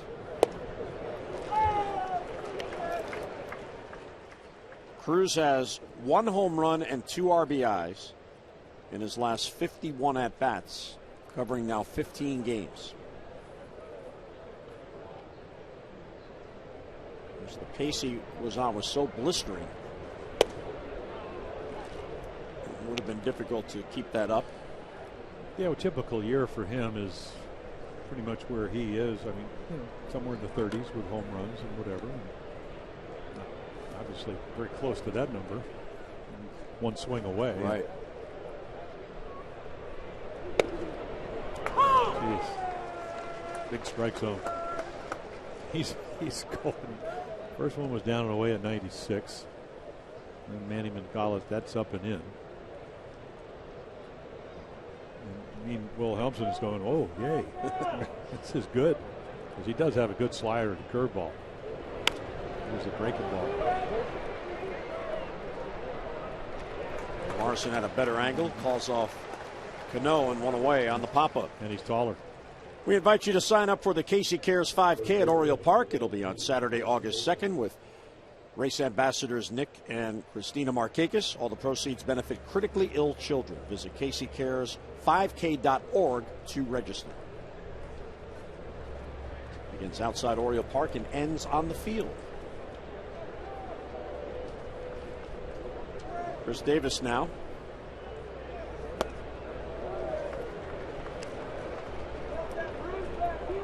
Chris 0 for 2. He has struck out twice. It is the 41st time this year he has struck out 2 or more times in a game.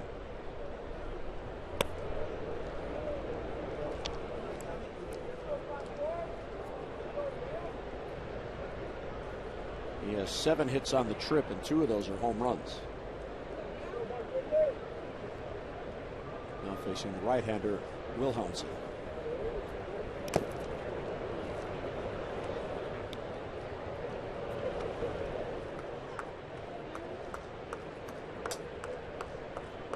Orioles 5-4 on the trip, and they're now 14-7 in July. Played 500 in April, 500 in May. A winning month in June, trying to do the same in July. Lined right to the shortstop. Chris Taylor was there, and he has it for the out. Yeah, that is when he'll start hitting well, because he'll get the hits that way. I mean, that's just bad luck. Fastball down and away, outside middle. Stayed on it. He's so big and strong, he doesn't have to try to hit home runs. And by doing it, he just kind of pulls out, head goes, front side goes. And I'm sure they'll work on that on the homestand. Not a lot of at-bats by anybody against Will Helmson. And I mean, Cruz was 2 for 9, now 2 for 10. Chris Davis now 1 for 5. JJ's only been up twice against him. He's 0 for 2. He throws the ball downhill, and he's a big guy, 6'6", 220-ish.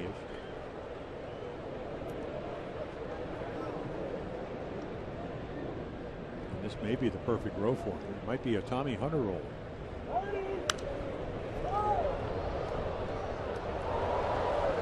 maybe a little bit ill-suited to close, but perfect 6th, 7th, 8th innings. Stuff certainly plays at any time. 1-2 the count on Hardy. Hanging breaking ball, and he pulls it down the line for a base hit. Hardy hustling around first, and he's going to get to second. He benefited as the ball hit the facade and stopped. So Ackley had to come over and retrieve it. Yeah, it's a little farther version of Fenway Park. The park much smaller there. Right when you get past third base, it juts out right here. I mean, it hit right here and then just kind of stayed there. Well, that was my stay there indication. But you're right about the hanging curveball. I'm not sure that's real necessary. But then again, I'm sure he didn't try to throw it there, but there's a go-ahead run out at second base. In the last inning, the first 2 were retired. The Orioles then loaded the bases on 2 walks and an infield hit before Jones bounced out. Here's Machado. And they hit him with a breaking ball, and Zunino out to the mound. May have been crossed up. Runner at second base, they changed the signs. Either way, he was able to catch it. I just think it was the other way around, where throw that fastball right by him. He was looking for a breaking ball. He just kind of confused him. So he went from 96, 97 to 76. It's a gutsy pitch, though. You just hang one. The guy's out on second right there, Hardy on a hanger, and then you throw another one and it hangs. And you buzz one outside at 96.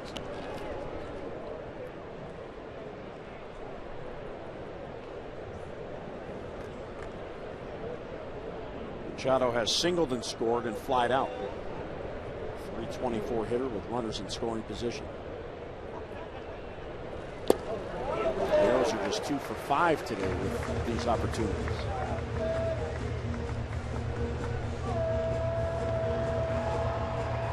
One of those hits did not drive in a run because of the diving stop by Taylor. Well, that definitely saved him a run. Pierce hit that one in the hole.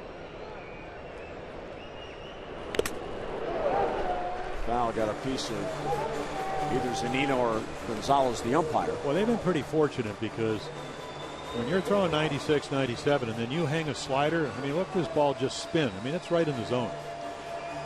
Manny was hitting well. Of course, remember he had missed the 4 games with the back problems. He probably would have hit that ball hard somewhere, but he swings through it. And he's 4 for 20 on the road trip. And sat out those 4 games, returning yesterday. 2-2 on him. And he strikes him out. So the Orioles strand another. A 2-out double of Hardy. They'll head to the bottom of the 6th in a 1-1 game.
A lot of defense. Rocket off the wall by Kyle Seager. Great throw by Markakis. And then all of a sudden the Orioles trailing 1-0. Scope will even it up 1-1. And then here come the Oriole defense again. Steve Pearce a long, long way to snare one just before it falls fair. So Miguel Gonzalez still on the mound. Gives up 8 hits in the first 4 innings. 1-2-3 inning last inning. Hasn't struck anybody out.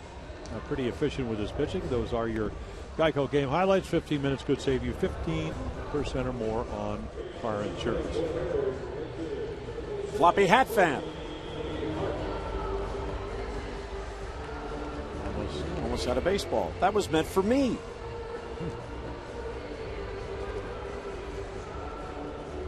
So Miguel going to work here.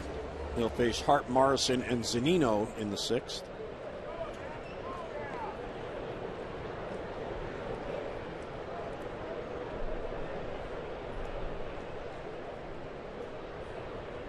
Orioles have a partial shift on against Hart.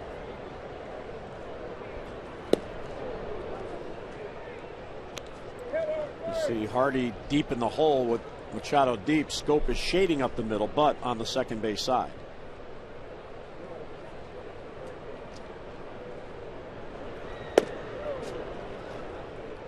Miguel, his first 3 up, 3 down inning in the 5th, facing Harder's 1 out of 2. And he's now retired 5 in a row.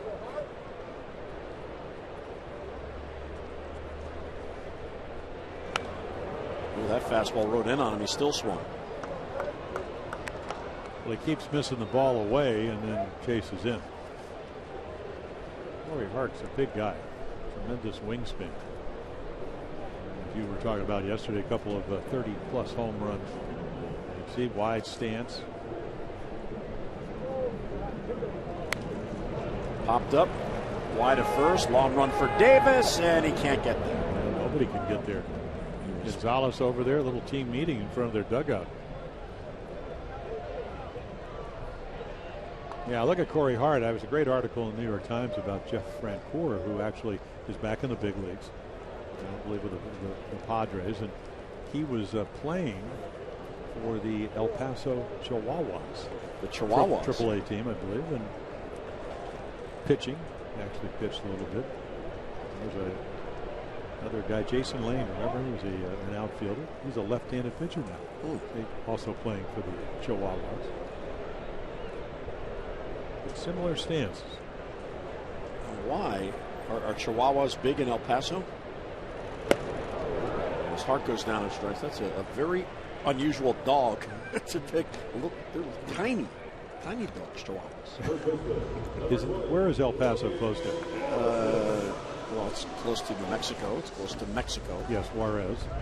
Okay. And Mexican dog. Chihuahua. Okay. So now you can put them together? Yes, I do. Do I have to explain this to you? It just wouldn't be my choice, regardless of geography. What? Well, they're the Chihuahua. That's their name. What do you have? Like, what's the scary dog? A Springer Spaniel. Okay. And a Border Collie. The El Paso Springers. No. Chihuahuas has more of a flow. Okay. 1-0 on Morrison.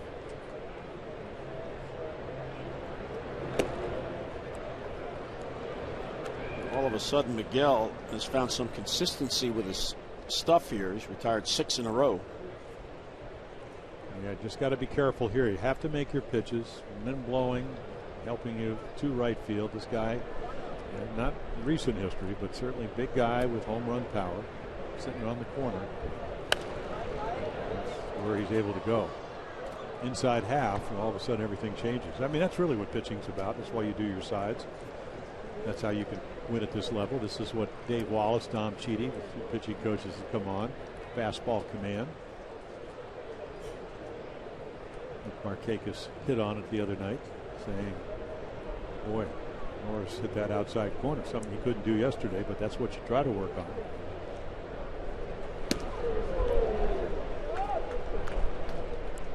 And falls behind 3-1. Well, that's a tough pitch.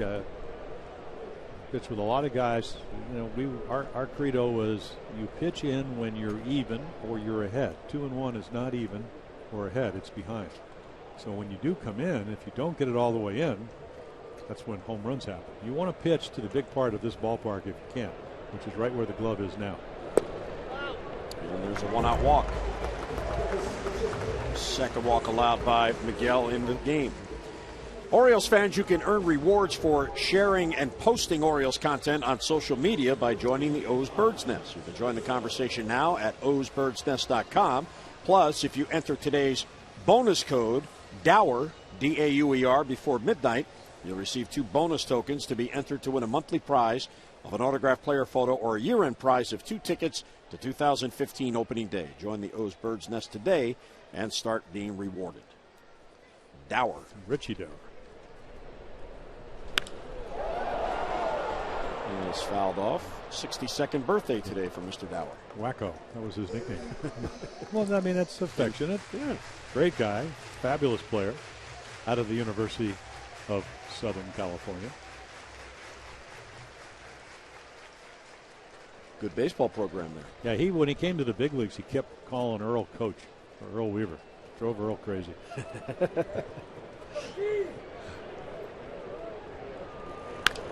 And a high pop-up to shallow left. Pierce can't see it.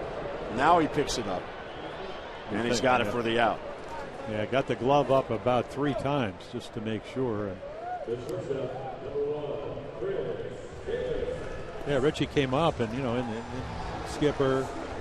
I mean, Earl, you could call Earl anything, profane or whatever, but don't call him coach. So he came to me and he said, "You want to help us win?" I said, "Sure."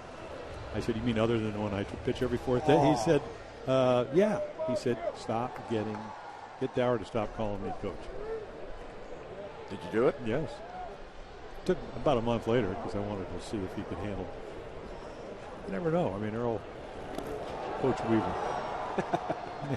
Well, and that's what really, when you meet people, they don't know. Ryan Mattis, who's had a busy road trip, an effective one. Remember when Mike Hargrove was the Orioles manager? He had that plaque on his desk. "My name ain't Coach." Yeah, quite right. Well, because especially Texas. I mean, his nickname was Grover. Managed in Cleveland, had all those great years with really good ball clubs. But they'd call him Coach Hargrove. No. Because that's what if some places where more football oriented, that's what you call the football coach. The head coach. Yeah. John Harbaugh's not the manager, he's the coach. 1-1 as Taylor had a half swing at that pitch. Well, he's 2 for 2. Alan Trammell Lifted to left. Pierce in on it, and he's got it for the out. Miguel works around the 1-out walk. We are through 6th in a game challenge for runs. Orioles and Mariners tied at 1.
Angels to town for a 3-game series. In game 1 on Tuesday night, Chris Tillman will be on the mound against Jared Weaver. Our coverage on Masson begins at 6:30 with those extra presented by Geico, and then game coverage at 7 o'clock. We've got all the access you need right here on Masson. Well, there you go, 62-41. Well, we already saw the Angels when the Orioles played them. They were averaging 5 runs a game, so that's come down a little bit. Again, you're giving up 3.7. You're scoring almost 5. They played well. They played pretty well, not as well at home, where they have one of the best home runners. And then, of course, they have Mike Trout. Tough to play against, but great to see. If you're an average fan and you don't really care about the Orioles, come out and see him. Yeah. Very, very special player. Joseph Buns pops it up right back to Wilhelmsen. A good idea. Nothing wrong with that. The guy's throwing 96, 97.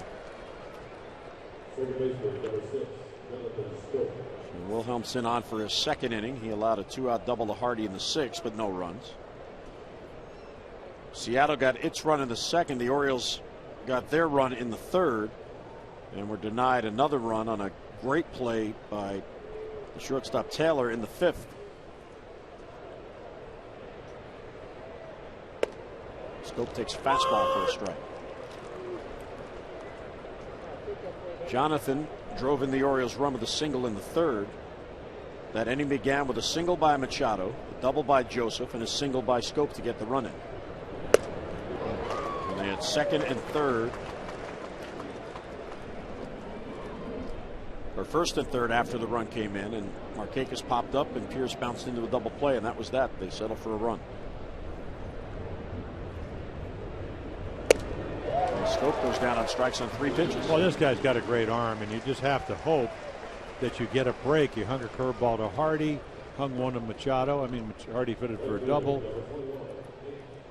But that might even, yeah, another fastball.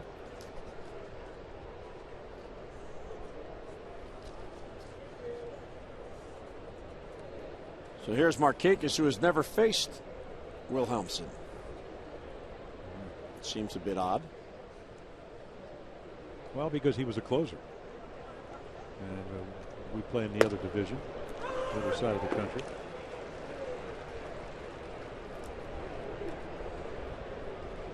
Nick is probably happy that Elias is no longer in there. Well, there have been key at bats for both teams, and again, Orioles scored the run. They got a chance first and third, and he pops up, and they get the double play ball. They only get 1 run, and that's why the offense has been somewhat limited. And the other factor is that Elias actually pitched pretty well. Stuff was good.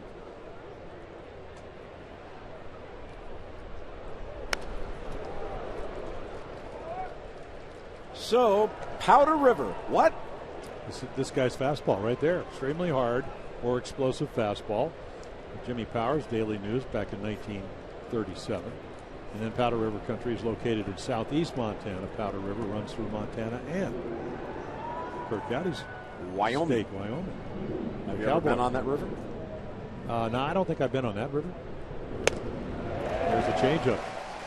Markakis down on strikes. And Wilhelmsen has a 3-up, 3-down inning. 7th inning stretch in Seattle in a 1-1 game.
Win here against the Mariners early on. Struggled 8 hits the first 4 innings, but the defense of the Orioles outstanding.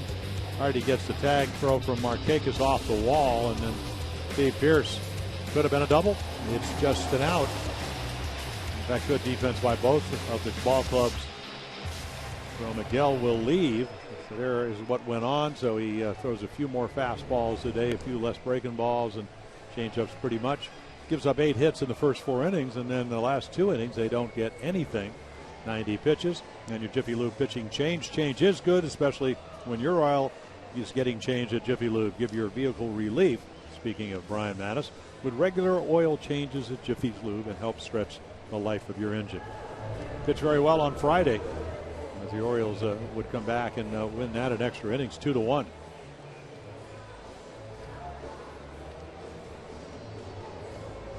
You can look at his numbers, and the one that's a little bit glaring. So, but again, with the right-hander Gonzalez, a little bit easier. Lloyd McClendon, who manages, doesn't coach, but he manages the Mariners. A lot of lefties in the lineup, so they're trying to match up. And that's one thing Brian does well. He was able to get a lot of the hitters out on high breaking balls. I'm not sure he really wanted to stay there, but they were very effective on Friday night. So we will see how he fares. And he will face 3 left-handed batters in this inning. Yeah, 3 1/3 innings on this road trip. And then the other night, inning and 2/3 with 3 strikeouts.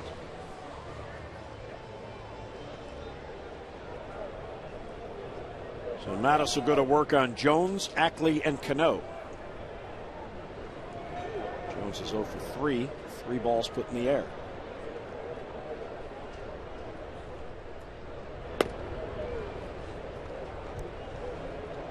Well, it's been a strike all day, except for then.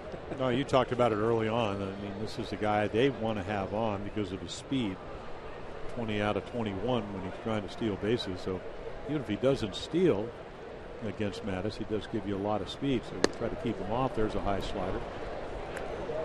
It was effective on Friday, even though it's not where he wanted it. And let's see if James Jones, in his first year as the leadoff hitter, will take this pitch, trying to get on, maybe work a walk.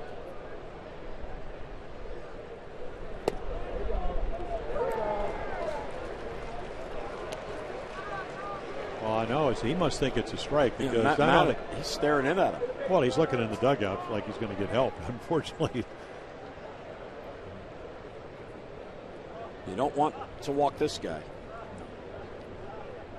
Well, he should be taking 2 pitches. Why the targets? I mean, should be right down the middle. Just outside middle, not right on the corner.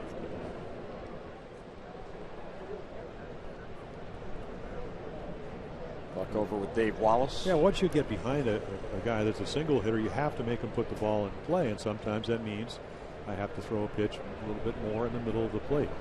Once again, Joseph is, Caleb's right off the corner.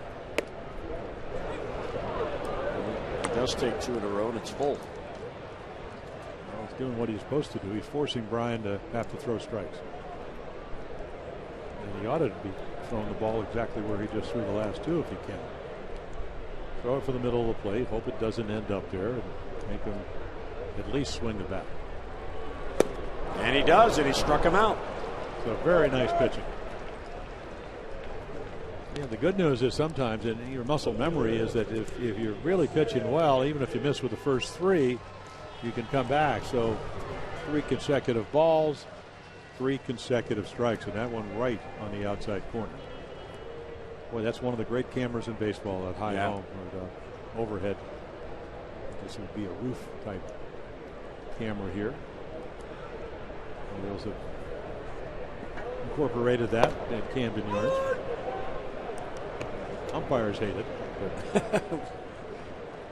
Well, because it doesn't lie. Task. Yeah, that's right. Well, no, it doesn't lie. Center field cameras sometimes can be off a smidgen. They fouls it back. He's down in the count 0-2. Well, when Earl Weaver was managing, you'd put the glove in the corner, and then you'd hit the glove, and they'd call it a ball. Earl would run in to check out the center field camera because he didn't want the catcher putting the glove off the plate. That made a lot of sense. Right. A few things he made sense, Earl Weaver in pitching. A little bit low, 1-2 on Ackley, who has 2 hits in the game. I mean, it's all right to do it when you're ahead in the count. Just put an inch or 2 off the plate. Caleb Joseph does a nice job. He'll split the outside corner with the middle of his body, so you're throwing pretty much at his whole body. Again, this is for better sliders, but just a little bit off the plate.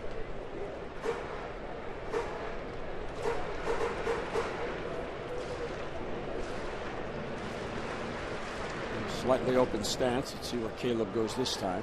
Yeah, but watch him close that front shoulder. And a base hit to left field.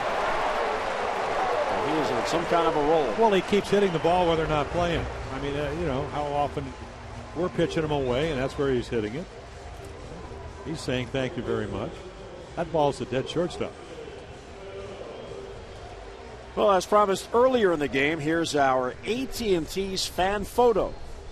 Meeting up with the Oriole bird. That bird gets around. Well, it's got to be at Camden Yards, right?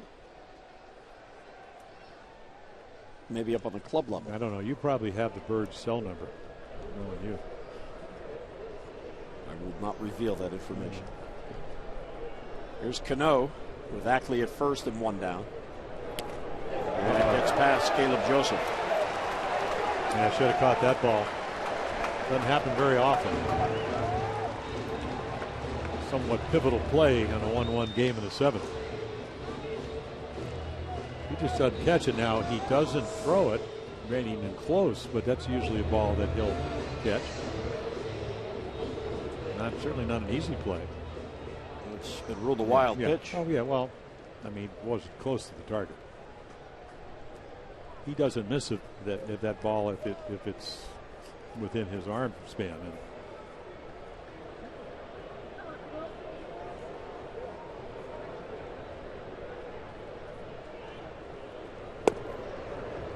a little low.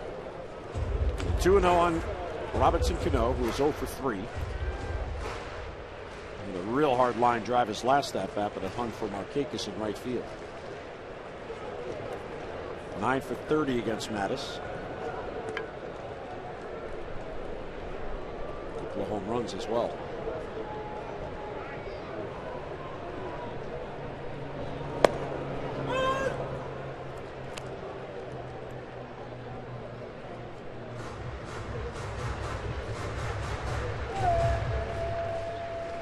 Seattle 1 for 5 with runners in scoring position. Cano took that pitch and then gestured to the bench. That was a changeup. Exactly at second base. Inside, he doesn't chase ball 3.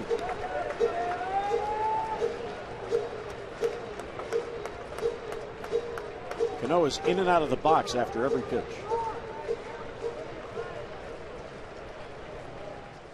I think he does that more when there's runners in scoring position. Otherwise, as we were saying, sometimes he'll always keep that back foot in the box and just adjust the gloves. And down the line, heading for the corner, hooks it foul.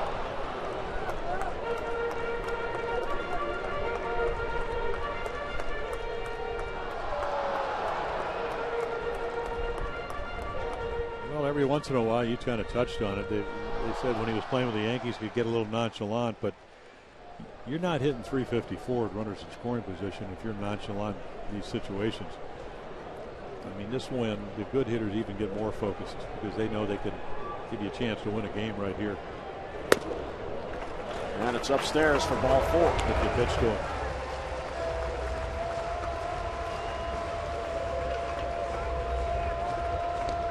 So 2 on with 1 out. That does set up the chance for a ground ball double play.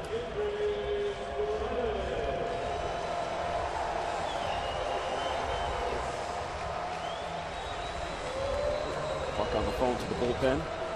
Well, you got Morales. You want him to hit this way versus the left-handed. It always has been a better, at least power numbers from the other side, the left-handed side.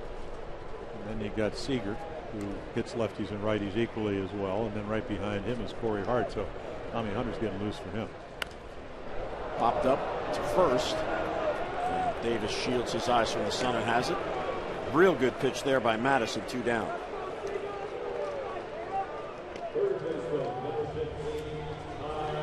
So he gets Morales, and now he'll go against Kyle Seager, who is the Mariners' leader in RBIs. And he's hitting 2 for 4 off Brian Mattis. So it's not quite as good a matchup as you would like.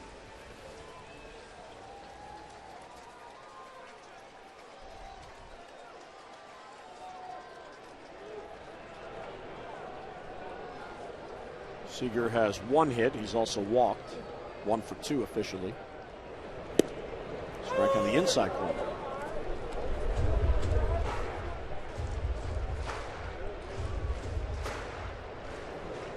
Well, 290 against left-handers, 273 against righties, but with more power numbers. Over 300 runners in scoring position. Good numbers against Mattis, 1 for 1 against Hunter, so you're not going to make a change. So that Brian can execute pitches like he's capable of doing. Just because a guy's hitting 290 off lefty doesn't mean I always thought that he's going to hit 290 off me. And I'm sure Brian feels the same way. I make my pitch, my best, I can throw sliders, I can run the ball in. When he was starting, he could throw that 2-seamer down and in, and a lot of lefties have trouble covering that. So a lot of options here. There's Tommy Hunter getting loose. And he struck him out. Seager down on strikes, and Mattis strands 2. So 2 Ks in the inning, a single and a walk, and 2 left. On we go in a 1-1 game.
Presented by authority of the Orioles and may not be reproduced or retransmitted in any form, and the accounts and descriptions of this game may not be disseminated without the express written consent of the Orioles.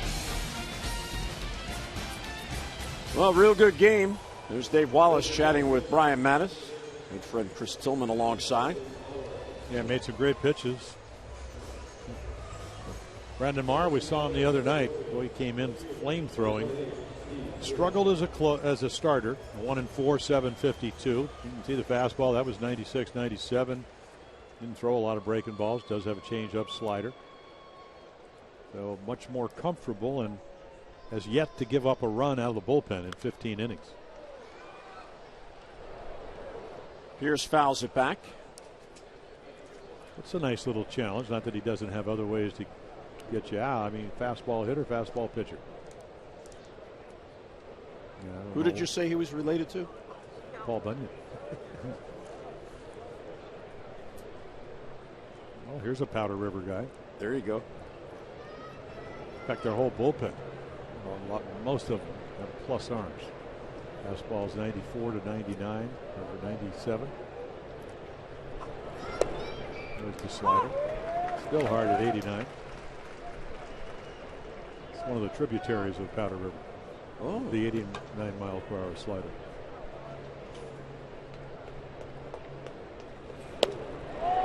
Pierce, no chance on that one. 98, down and away.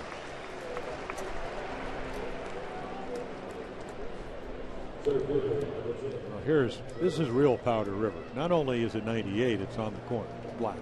There's a little black edge around the plate. That's what that terminology. Right. Maddox got in the Hall of Fame today. He pitched on the black. Same with Tom Glavine. Or a little bit off it. Yeah, well, that too, if he could do it. Tom Glavine. Jones down the left field line. That is a fair ball that heads into the corner. Adam will head to second base with a 1-out double, so the go-ahead run in scoring position with 1 down. Well, 98 on the corner. That's how Pierce goes out, and let's speed up the bat. Slider down in middle. He's still out in front because he's looking 98, but look where the bat head gets. Nobody plays down in the corner, and Adam Jones couldn't get the big hit the last time up, but gets the 1-out double here in the 8th in a 1-1 game. It's his second hit in this series. So Cruz, the Orioles' leading RBI hitter, a chance to get the Birds the lead.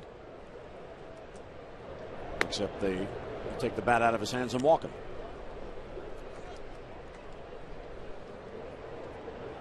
Just to set up the chance for a double play and go after Chris Davis. Wow. And I don't believe, we can't see the whole bullpen out there. Buck Showalter saying, when they're dugout, they can't see who's warming up. They have that big wall. Right. Of course, we have multiple cameras everywhere. I'm not sure anybody's up. So this is walk Cruz. You do set up the double play. And you're going to pitch to the guy that beat you the other night with a home run, even though it was off the left-hander.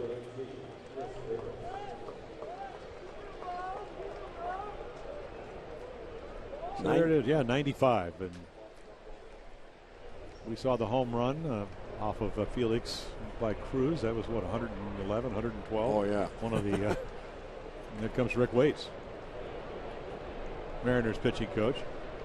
I got a card here, and it's actually to Mr. Thorne, was up at Cooperstown, but it's from Jeff Martin. Apparently, his parents, Joanne and Wayne Martin, they live up in Chambersburg, longtime Oriole fans, and surprisingly, they are Brooks Robinson fans. Who isn't? And just want to wish them a happy 68th anniversary. Wow. So very nice of him to stop by. And your anniversary as well. Well, Chris Davis the other night won the game. This was in the 10th inning. They just flicked it out of there. I mean, the slider, again, not the velocity of the fastball, but probably the right pitch, wrong location, and Chris able to deposit it deep to right center field. Of course, here with speed, Jones with terrific speed at second. And they still play him to pull, even though he's throwing 98. And he comes off speed, 0-1. Flick it somewhere else. Just flick it where nobody's playing. That would be nice. With this defense, this is as normal as he's going to see. 2 for 6 with runners in scoring position for the O's. You see the shortstop, Taylor's on the shortstop side. Normally he's on the other side. And Cano is on the infield dirt because of the possibility of a double play ball. And so all breaking balls, which is kind of unusual. The guy throws 98 and they're trying to go soft.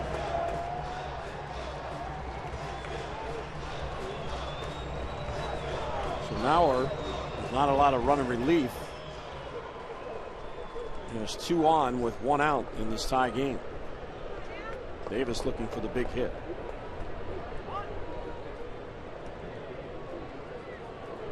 The Orioles have 6 hits in the game. Seattle has 9.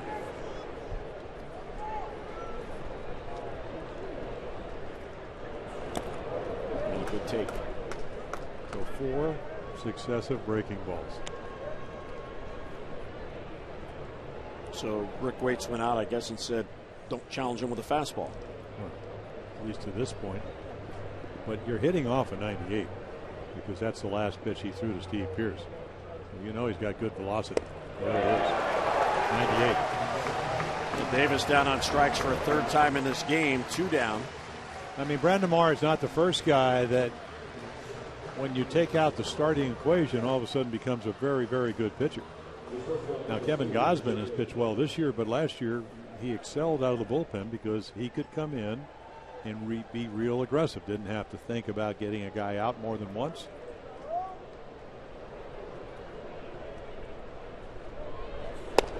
Hardy takes low, 1-0. He does have a good arm. Now, whether he has the command and able to command all of his pitches to pitch as a starter. You probably see down the road. There is Darren O'Day, another guy that's having a great year, great road trip. Ball 2 inside. So you could see a lot of times the slider, it doesn't have the kind of tilt that you would see. Tilt is the downward plane, and also it goes down and a little bit sideways. But he does have the fastball. I'll get one right here. But, I mean, can't do much with that. 97 outside third of the plate. Even though we have seen not only on this road trip but over the year, J.J. Hardy hit a lot of balls to right field. Inside, ball 3. Zunino catches that ball at 98 way off the plate like he knows it's coming. For a young catcher, gives a good sign, blocks balls well. We've seen that first 2 nights. Normally you get a #1 draft choice out of college, big home run guy at the University of Florida. You think it's going to be about hitting, but walked him. So the bases are loaded for the Orioles for a second time in this game.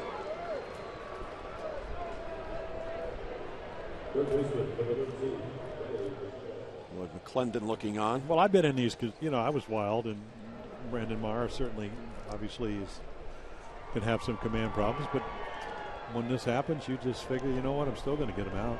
My stuff's good enough. Now, whether he'll throw it over, that's a whole other story. And Manny's saying, boy, I want to hit a line drive somewhere where they're not playing.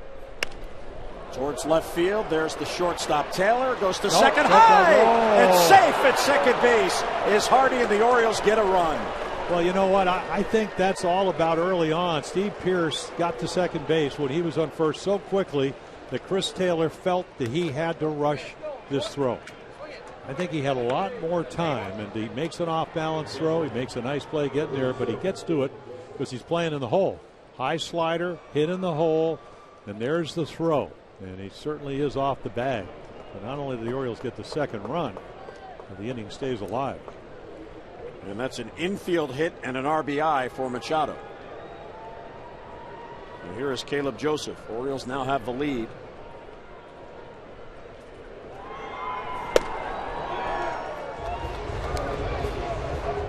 So the first run allowed by Maurer in relief this year. And it was the walk to Hardy that got Jones to third.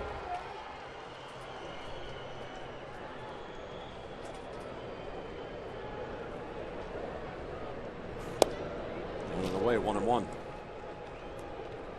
What does this game change with a base hit here? Oh, absolutely.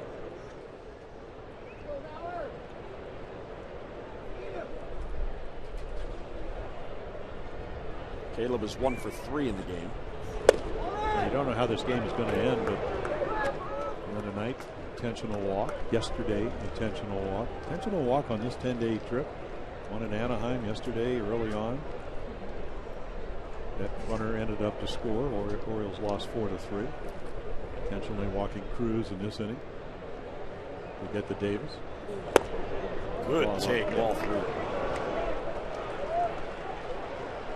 I told him, I said, you got to look at what they can do. You have to hit on your terms. And his terms right here, guy throwing 98, would be hit off the fastball. If he hangs a slider, it's going to speed up the bat. But just have a good hack if that's the pitch you get.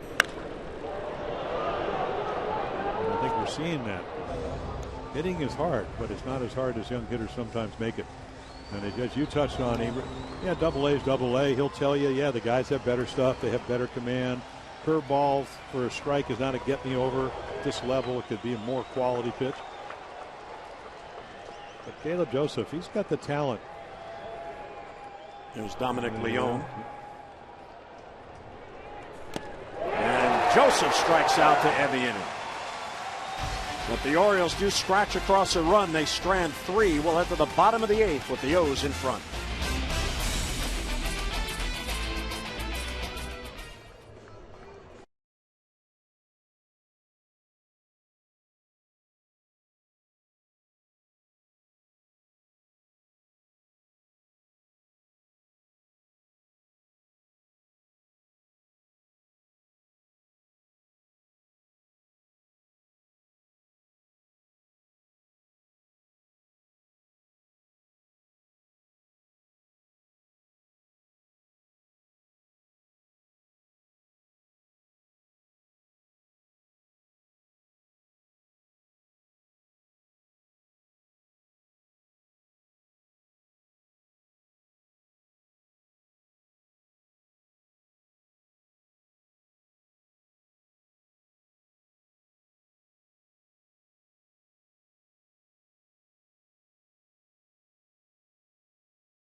2-1 lead.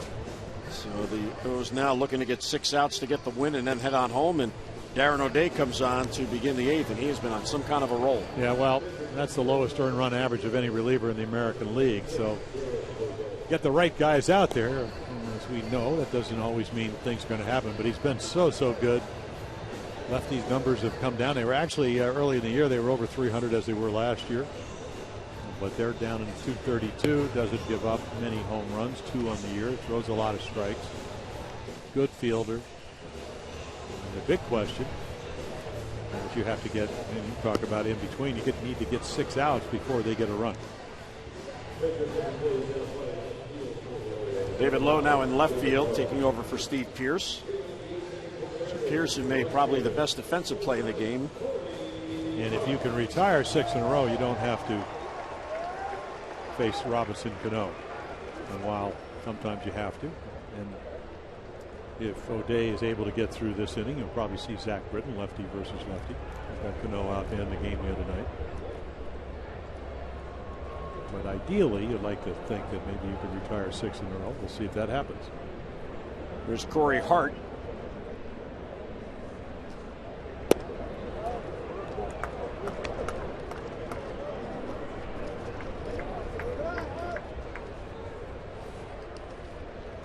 Hart has never faced Darren O'Day.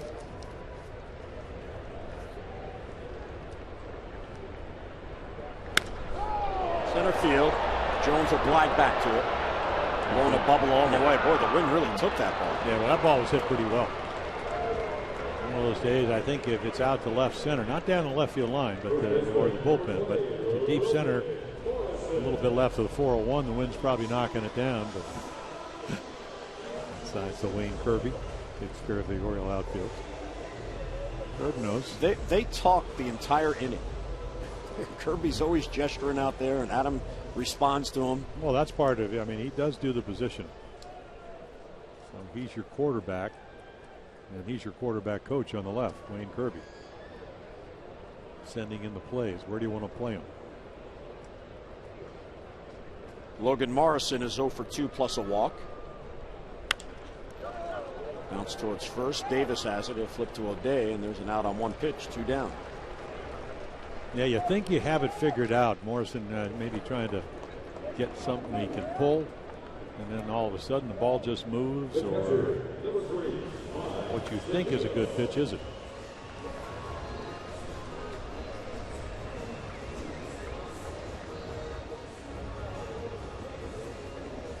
So O'Day gets Hart and Morrison. Now Zunino.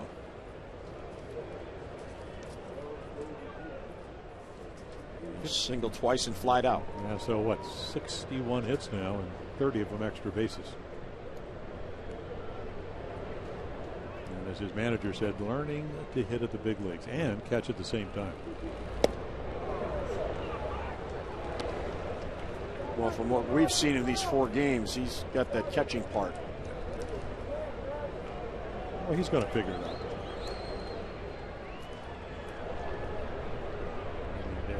Obviously, you never can predict. Left field and deep, and that ball's going to go, and we are tied. Well, there's home run number 3. There goes the 14-game scoreless streak. Certainly figured it out today, didn't he? That ball was crushed. Talk about getting people back into the game. That's all it takes. Look at the target. Look at the pitch. Boy, is he strong.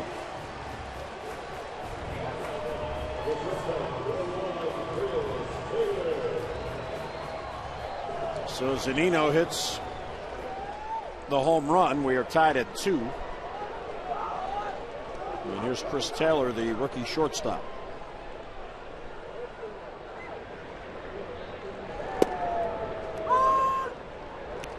The first pitch to Zunino was a slider. He swung through it, moved outside.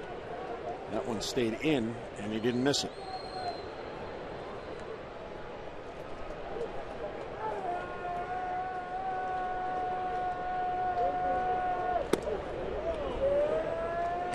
Taylor drove in the first run with a double in the second as Fernando Rodney gets up.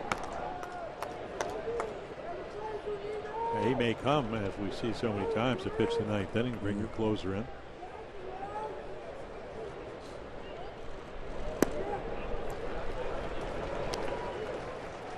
Well, the Orioles twice in this game have left the bases loaded. Chance to break it open a bit. Couldn't get the big hit with 2 down. And Taylor, I mean, not a lot of power at AAA, but 22 doubles, 5 home runs, 7 triples. Got to be careful here because I'm still trying to. I mean, Zunino just smashed that ball. It's the first time we've seen it because we don't get to see him play that much. They will come to Baltimore next weekend. And that was a bullet.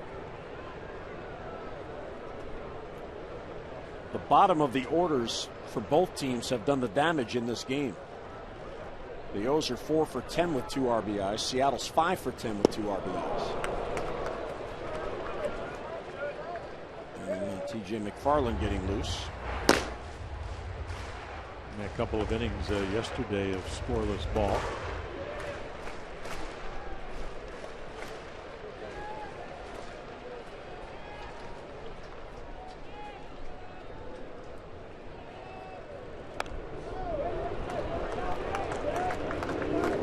Just did get a piece to stay alive, so 3-2.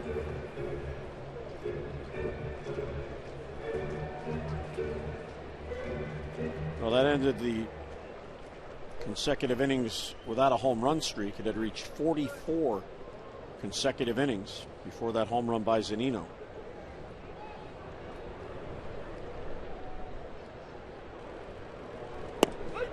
And strike 3 call. That ends the inning. So Taylor goes down on strikes, but the damage done against O'Day. Zunino's home run ties it at 2.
Masson is brought to you by Southwest Airlines. Find Southwest Airlines fares online only at southwest.com. And by your Baltimore BMW Centers. Just a beautiful day on the Puget Sound. And inside, beautiful Safeco Field. It really is a beautiful park.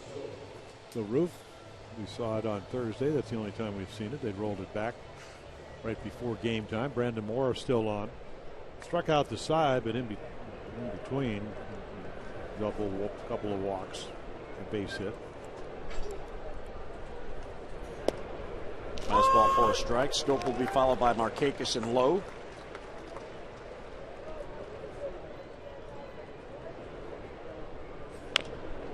And chopper foul. Quickly 0-2. In the bottom of the ninth, it's the top of the order for Seattle. Jones, Ackley, and Cano.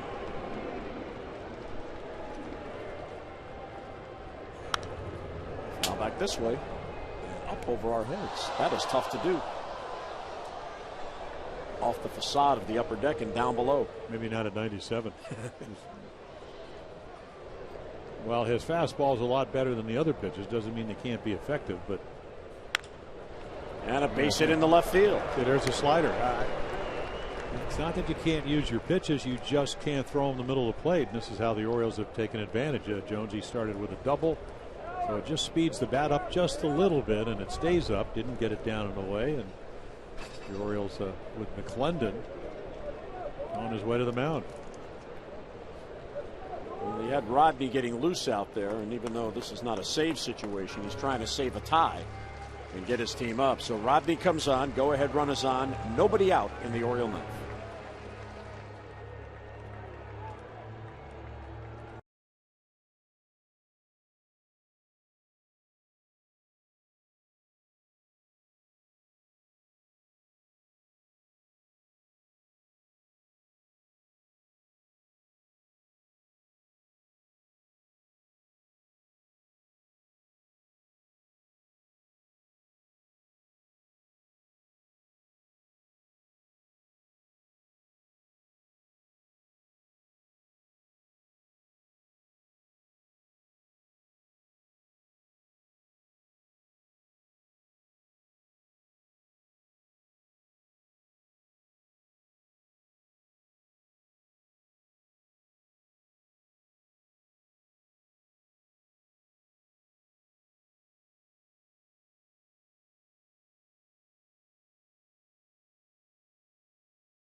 Following the game, a day off tomorrow, then the Angels come to town on Tuesday. That's game one of a 3-game series.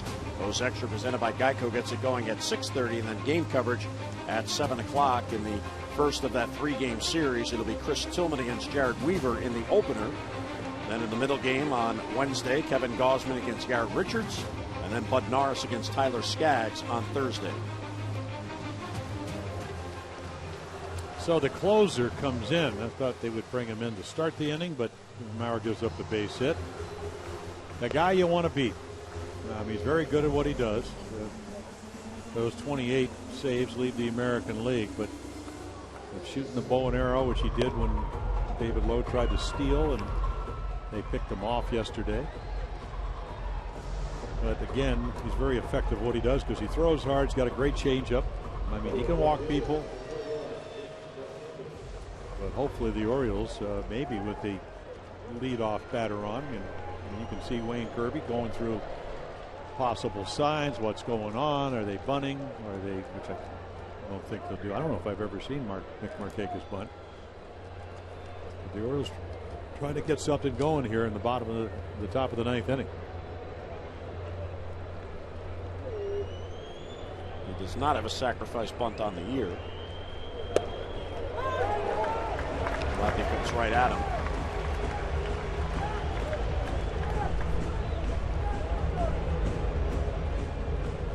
Now he's looking down.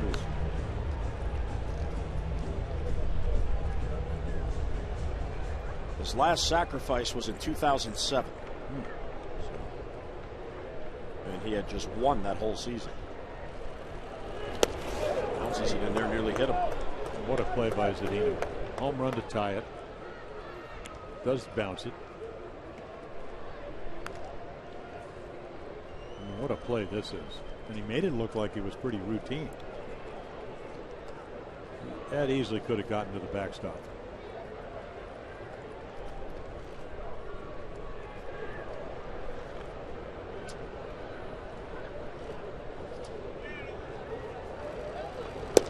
Ball 2 inside. Now if Markakis gets on, you know David Lowe, who's on deck, is going to bunt. That would put runners to second and third if he was successful, but first things first. Yeah, first things first, you'd love to get a base hit. The second best thing, we talked about Charlie Lau's area of maximum vulnerability, that is move the runner. Hope that maybe you can get him into scoring position. Nope, double play. Cano to Taylor, back to first.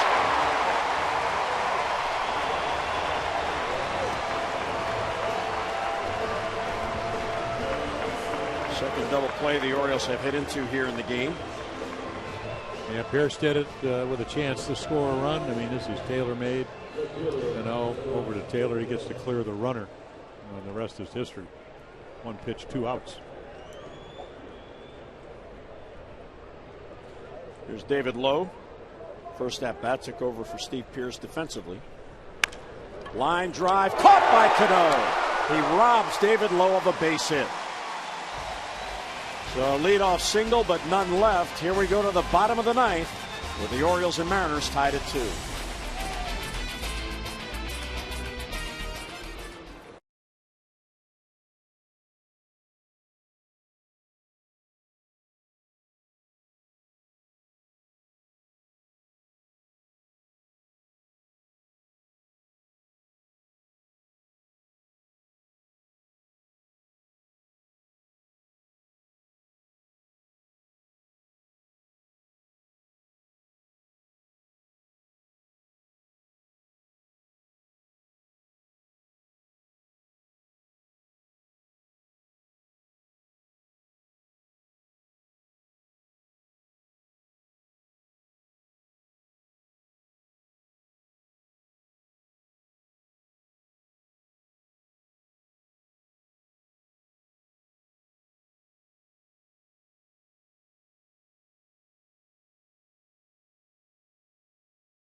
Much as the Orioles, with that defense that Rick referred to, have this game in the ninth tied. Unfortunately, the home run by Zunino in the eighth erased that 2-1 Orioles lead. Zunino, his 15th home run, most in the American League for catchers, and here's McFarland. Yeah, so he's going to come in and pitched 2 2/3 innings yesterday, and they were good ones.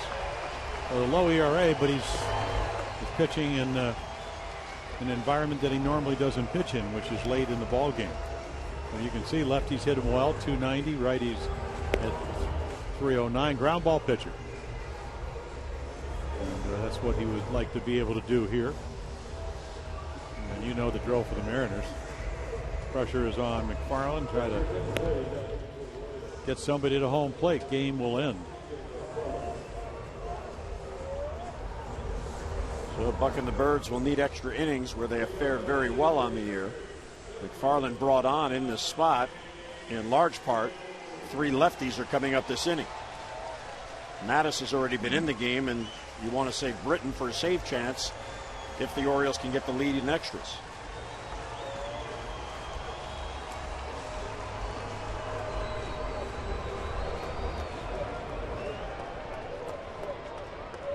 James Jones, the leadoff man, 0 for 4. He struck out against Mattis his last at bat after getting ahead in the count 3-0.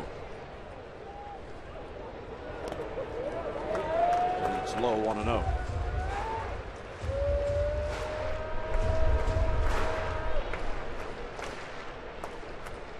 Jones faced McFarland yesterday and grounded out. His only career appearance against McFarland. The Orioles getting their first look at this rookie.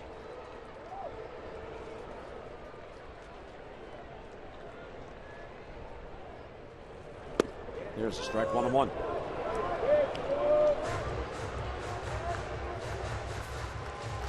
So with Rodney brought on to keep this game tied, his day likely is done.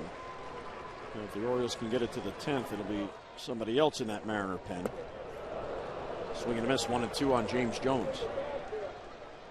And there is Medina getting loose. Another hard thrower. Mid-90s. Breaking ball.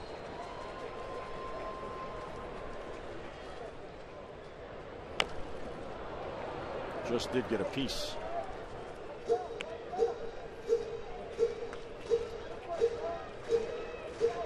Two runs on 8 hits for the O's, 2 runs on 10 hits for the Mariners.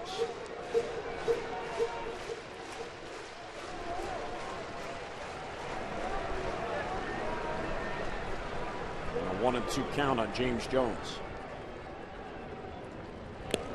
And he got it. Foul tip held by Caleb Joseph. Yeah, just a fastball, and he likes to pitch down, but you can see where the target is. And he pretty much throws it in the middle of the plate, but Jones just can't get to it. Big hack, contact hitter.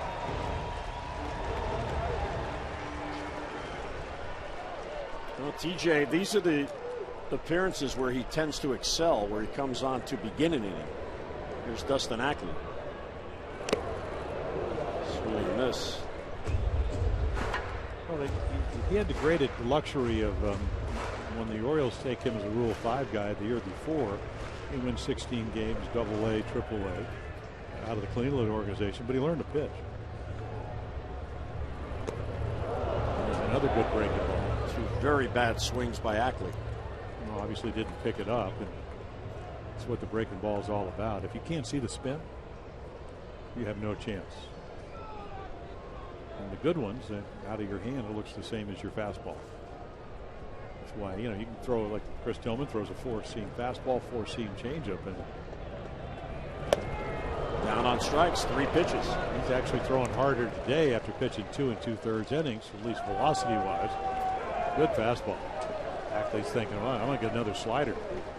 92, down and in. One of the more effective pitches, lefty to lefty, if you're willing to throw it. And then you get it there.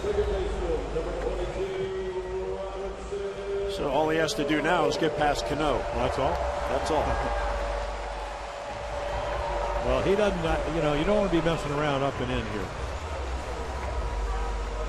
He's looking for a ball he can pull. I mean, he doesn't swing for home runs, but neither did George Brett. We saw Brett at Cooperstown. But in these situations, 2-seamer down and in, he took it. Well, he'd love to get a ball to drive. And your job is to stay away from that.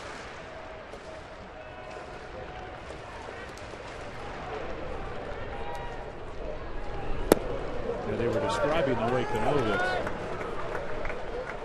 I think it was Tyler Kepner of the New York Times. He said he just kind of leans back in the rocking chair. And that's where he gets his load.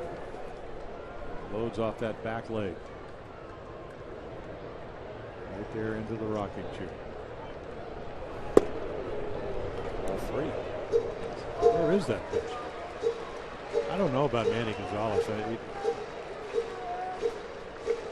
Orioles are not getting a lot of close pitches today.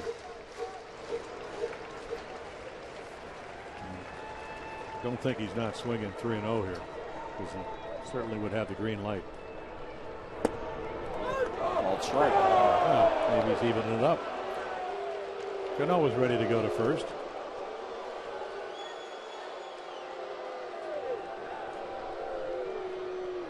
Bottom edge of the zone. Or so.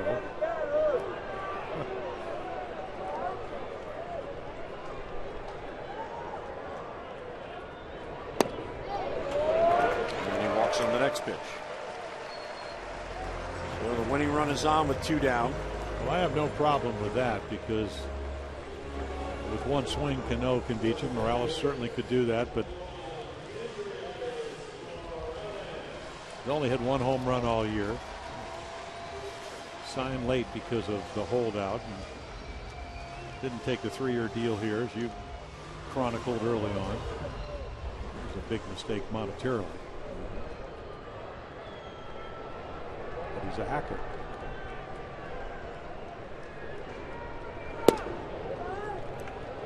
Ball one of the fastball down and away.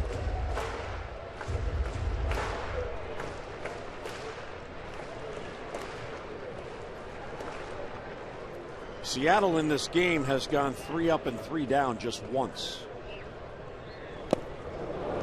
Miguel Gonzalez retired Cano, Morales, and Seager in the 5th inning, with Cano hitting a vicious line drive that hung up for Markakis. Every other inning they've had at least one base run. And they've left 10 men on.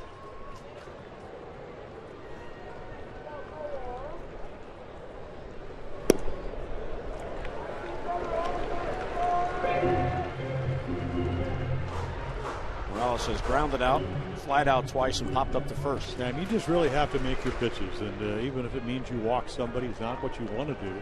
You'll get the winning run to second. But doubles win games in this ballpark too, because it's such a big park. Bounce to Machado. Manny will go to second for the force on the sliding Cano, and McFarland gets out of it. So the 2-out walk and 1 left. We are heading to extras in Seattle. Orioles and Mariners tied at 2.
Miguel Gonzalez, a no decision, but he pitched well. 6 innings, just 1 run, scattering those 8 hits, kept getting big outs.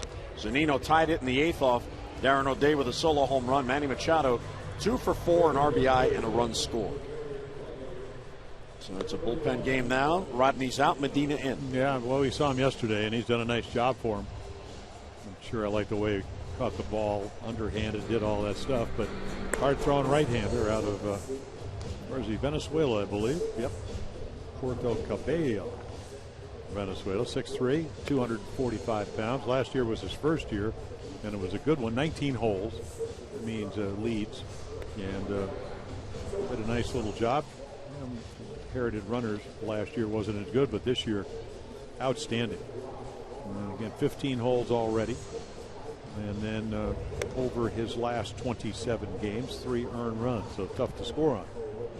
But that's really kind of the way it is with this team, because they have the best bullpen in the American League. Orioles are getting a glimpse at most of them so far. O's have scored 1 run in 4 innings against the Mariner pen. They got their other run against Elias, the starter. So 3 home run threats coming up for the O's here in the 10th. The Birds are 10-3 in extra inning games. Adam Jones will lead it off. Cruz and Davis to follow. Seattle is 3-4 in extra inning games. And the Orioles have an extra inning win in this series on Friday night. They won in 10. On the home run by Mr. Davis. Mr. Davis.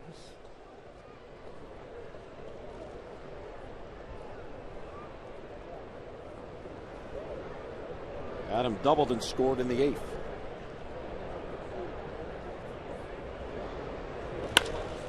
Left field, that's going to be a base hit, and that heads to the corner. So Jones is going to have another double, and the Orioles get the potential go-ahead run into scoring position leading off here in the 10th. As he jumped on the first pitch. Yeah, take that. Well, you got to hit off the fastball because he throws in the mid-90s, and it's pretty much center cut and smacked into the corner. Second straight double for Adam Jones. Can't always get hits when you want. Early on, didn't get a hit with the bases loaded and 2 outs. Last 2 times up, 2 doubles. Otherwise, it'd be like cruise control. Just hit the switch. Double to left. Double to left. Base hit up to right. Well, he had 1 hit in the first 3 games in this series, and he just doubled in his last 2 at-bats. So let's see what the strategy is here. Will Nelson Cruz try to take one to right? Got to get him to third base or in. And Nellie's a good opposite field hitter. Those are 3 for 9 with runners in scoring position. Well, I suppose devil advocates say, well, if you get him to third, you have a strikeout guy coming up. But yeah, you do. But you're also going to bring your infield in, make it easier for Chris Davis. Doesn't have to get a base hit. Fly ball would score a run.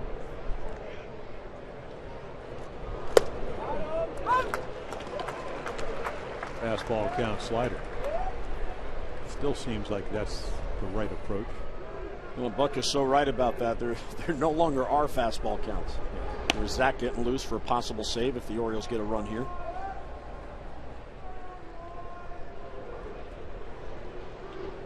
One and one on Cruz.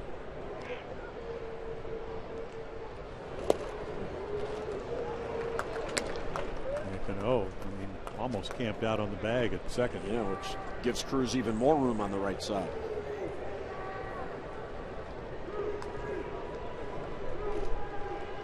And chatting.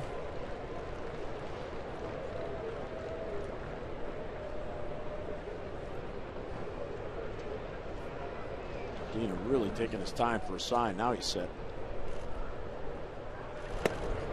Good take, ball 3. Very patient approach here.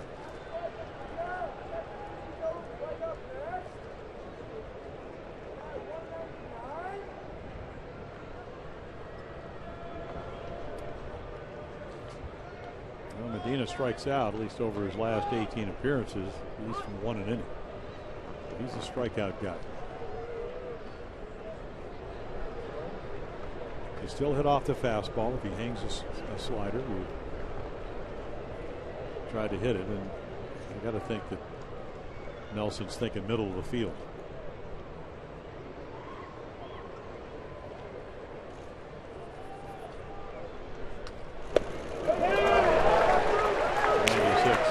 Fastball by him. Yep. Well, he made a good pitch because he got it in on his hands. It's looking fastball, and he gets fastball, but let's see. A little bit off the plate. Yeah, it would have been ball 4. Well, we will chronicle the fact the Orioles are last in walks. And then he throws a pitch that he wouldn't even think of swinging at. So the Orioles get the first 2 on. The Orioles actually in this game have walked 6 times. Or a better way to put it, they've been walked 6 times. There's walking and being walked. So we don't see Rick Waits all series till today, and this is the 4th time he's been out. Strategy on how to pitch to Chris Davis. Yeah, Rick Waits, crafty lefty. Pitched with Cleveland all the way. Well, he started with Texas, then got traded to Cleveland, and then ended his career in Milwaukee.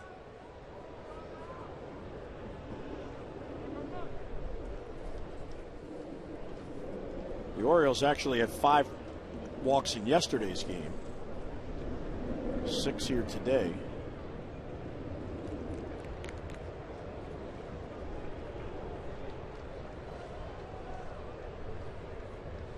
It is the most since they walked 7 times against Texas June 4th. Ball 1 outside.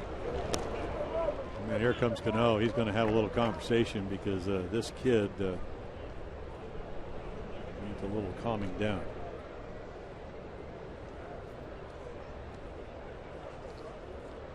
They don't put the shift on. Taylor now again, instead of Cano, he's playing right behind Adam Jones. It's a semi-shift.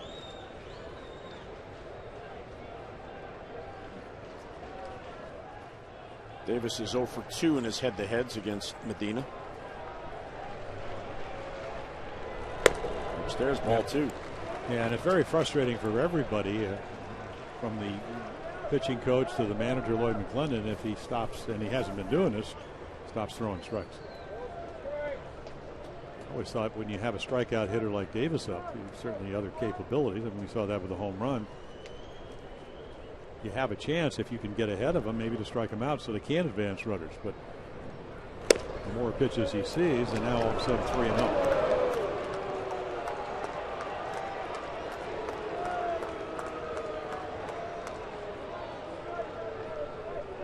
So what do you do here? Do you take? Yes, you take.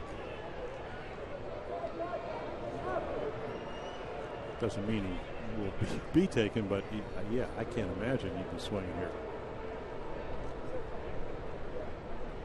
Ball 4 outside. The bases are loaded with nobody out.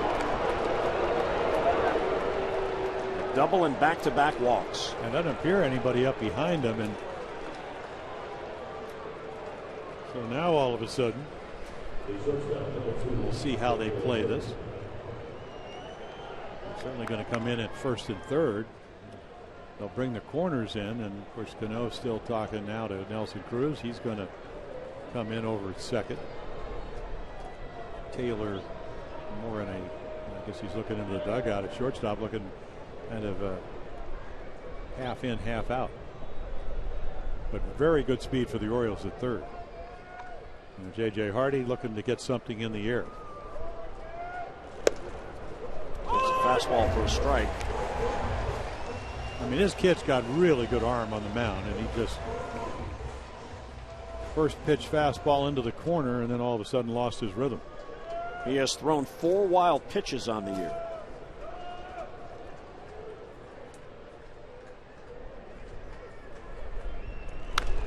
Popped him up. Morrison can't see it. Cano does. And he's got it for the out. Big out for Seattle as JJ pops up. Well, we've seen it time and time again today. And Markakis earlier in the game. Chance after the Orioles get an early run. But that's what good stuff does. You look for your pitch. You think you get your pitch.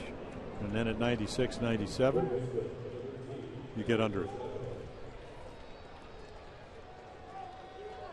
And now they'll just go back playing double play. And, you know, again, you have to understand Medina's a strikeout guy, too. They're looking for a strikeout or a double play. The Orioles are looking for something in the air.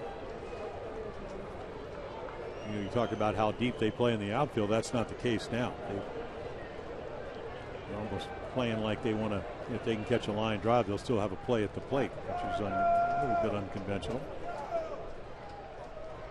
Well, here's Manny. Bases loaded now with 1 down. And a strike. This is the 3rd time in this game the Orioles have had the bases loaded. They've managed just 1 run.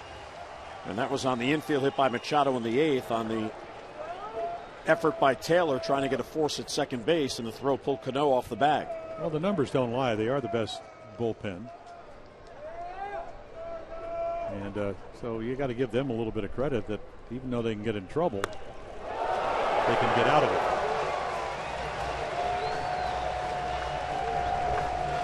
Manny eaten up with that fastball.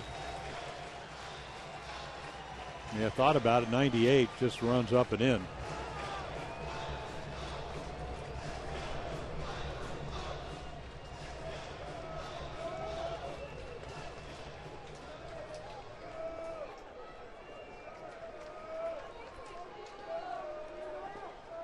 So 0-2 on Manny. Yeah, Delman Young coming out on deck. Hit for Caleb Joseph. High fly ball to center field. That'll get the job done. Jones way out there on the warning track. Makes the catch. Adam tags and comes in to score, and the Orioles have the lead. What a great job by Machado with 0-2 in the count to get that sac fly. Yeah, you got a guy throwing 95, 97. He's got a slider. He didn't look too good on the second strike, up and in. And then he throws you a strike. Big mistake. And you get on it. So Manny has 2 RBIs in the game. He has 2 hits and he has scored a run. Well, you get an idea of how good a center fielder Jones is. Playing shallow because of the circumstance. You think that maybe that ball's going to get over his head. It doesn't. So instead of getting multiple runs, you get the go-ahead run. Caleb Joseph stays in now that the Orioles have the lead.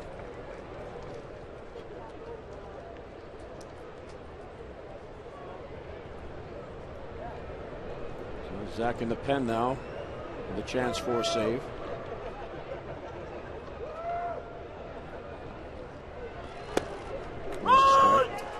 Yeah, it's amazing how this game on this 10-game road trip has gone full circle.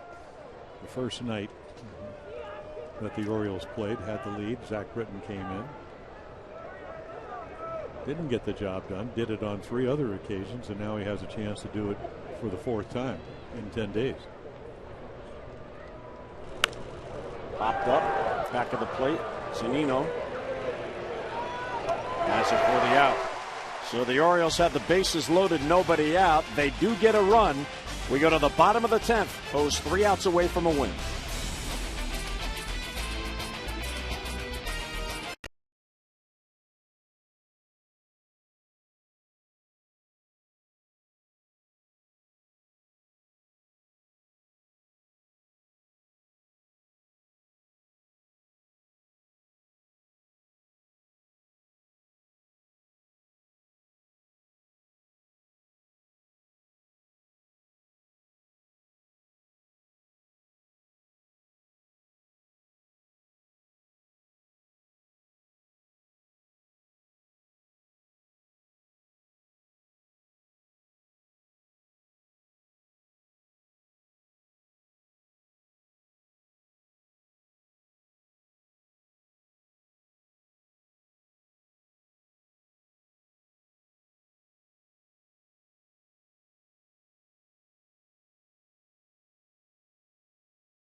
Before ate him up, and he adjusted and hit it to deep center field. James Jones with a great running catch to save a base hit, but the sac fly breaks the tie.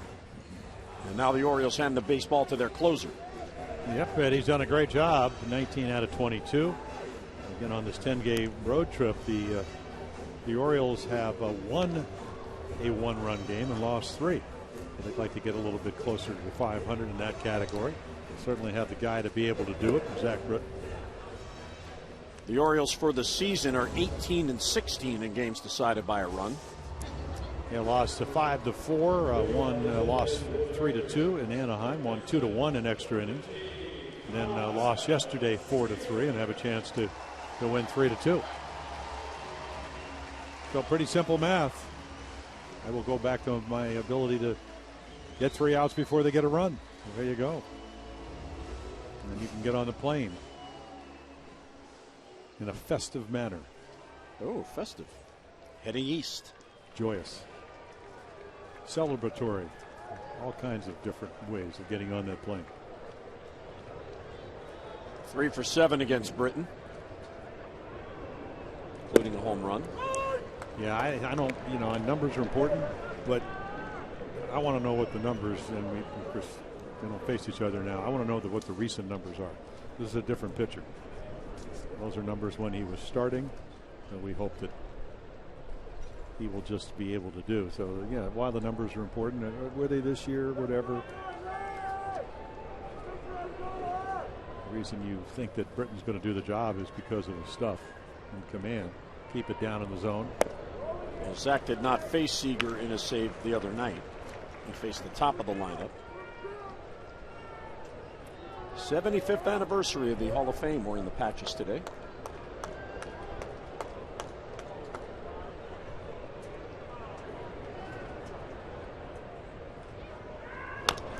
Did you wear your patch? I have it right here. Somewhere here on me. You had it right. You might have taken it. No, I didn't.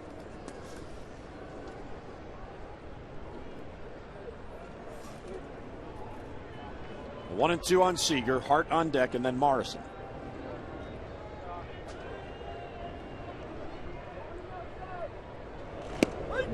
Strike three called on the inside corner. Yep. It's almost looked like a curveball. Usually the slider a little harder, but certainly effective. He gives up on it, paralyzed him.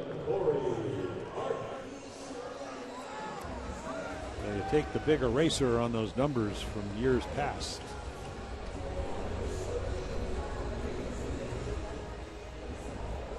Oh, yeah, they cut the plate in half. Not when your rear end's in the dugout. A little bit hard to get a respect. He says, why me? A high ball hitter, try to stay down in the zone. That's what you do with Corey Hart.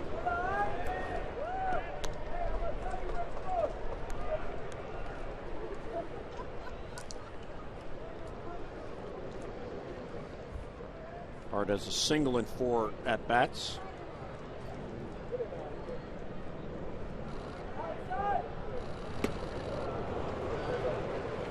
Yeah, the chases a ball, but at 97. Movement, velocity. And the majority of the ball, what about 90, almost 95% of them on the ground off of Zach Britton. That's how good the sinker's been. There's another one at 98. You think it's going to stay up. Everybody, Howard Johnson, your hitting instructor, Lloyd McClendon, former hitting instructor, manager, outfielder, says, hey, bring the ball up. You think it's up, and the dive bombs. And just think about it. It's almost 100 miles per hour. And the 1-2 is outside. That's at 99. And we've not seen that all year. 97.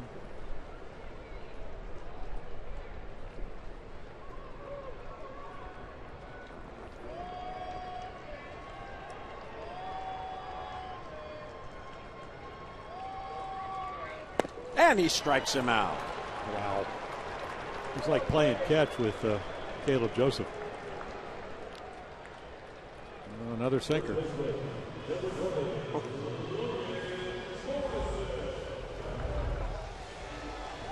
You need a tee to hit that pitch. Well, it's a strike until it's not. that's at 98 miles per hour. Right.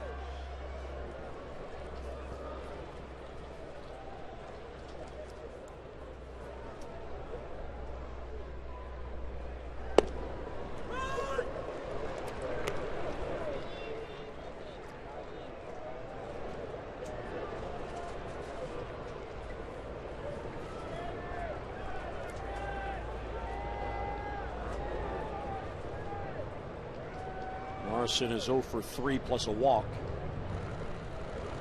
Breaking ball for a strike. So mixing in the other pitch. Yeah, how are you looking for that? I mean, you're hitting off at 98, and then when he throws it, he's thrown 2 of them. Both of them over. One to strike out Kyle Seager.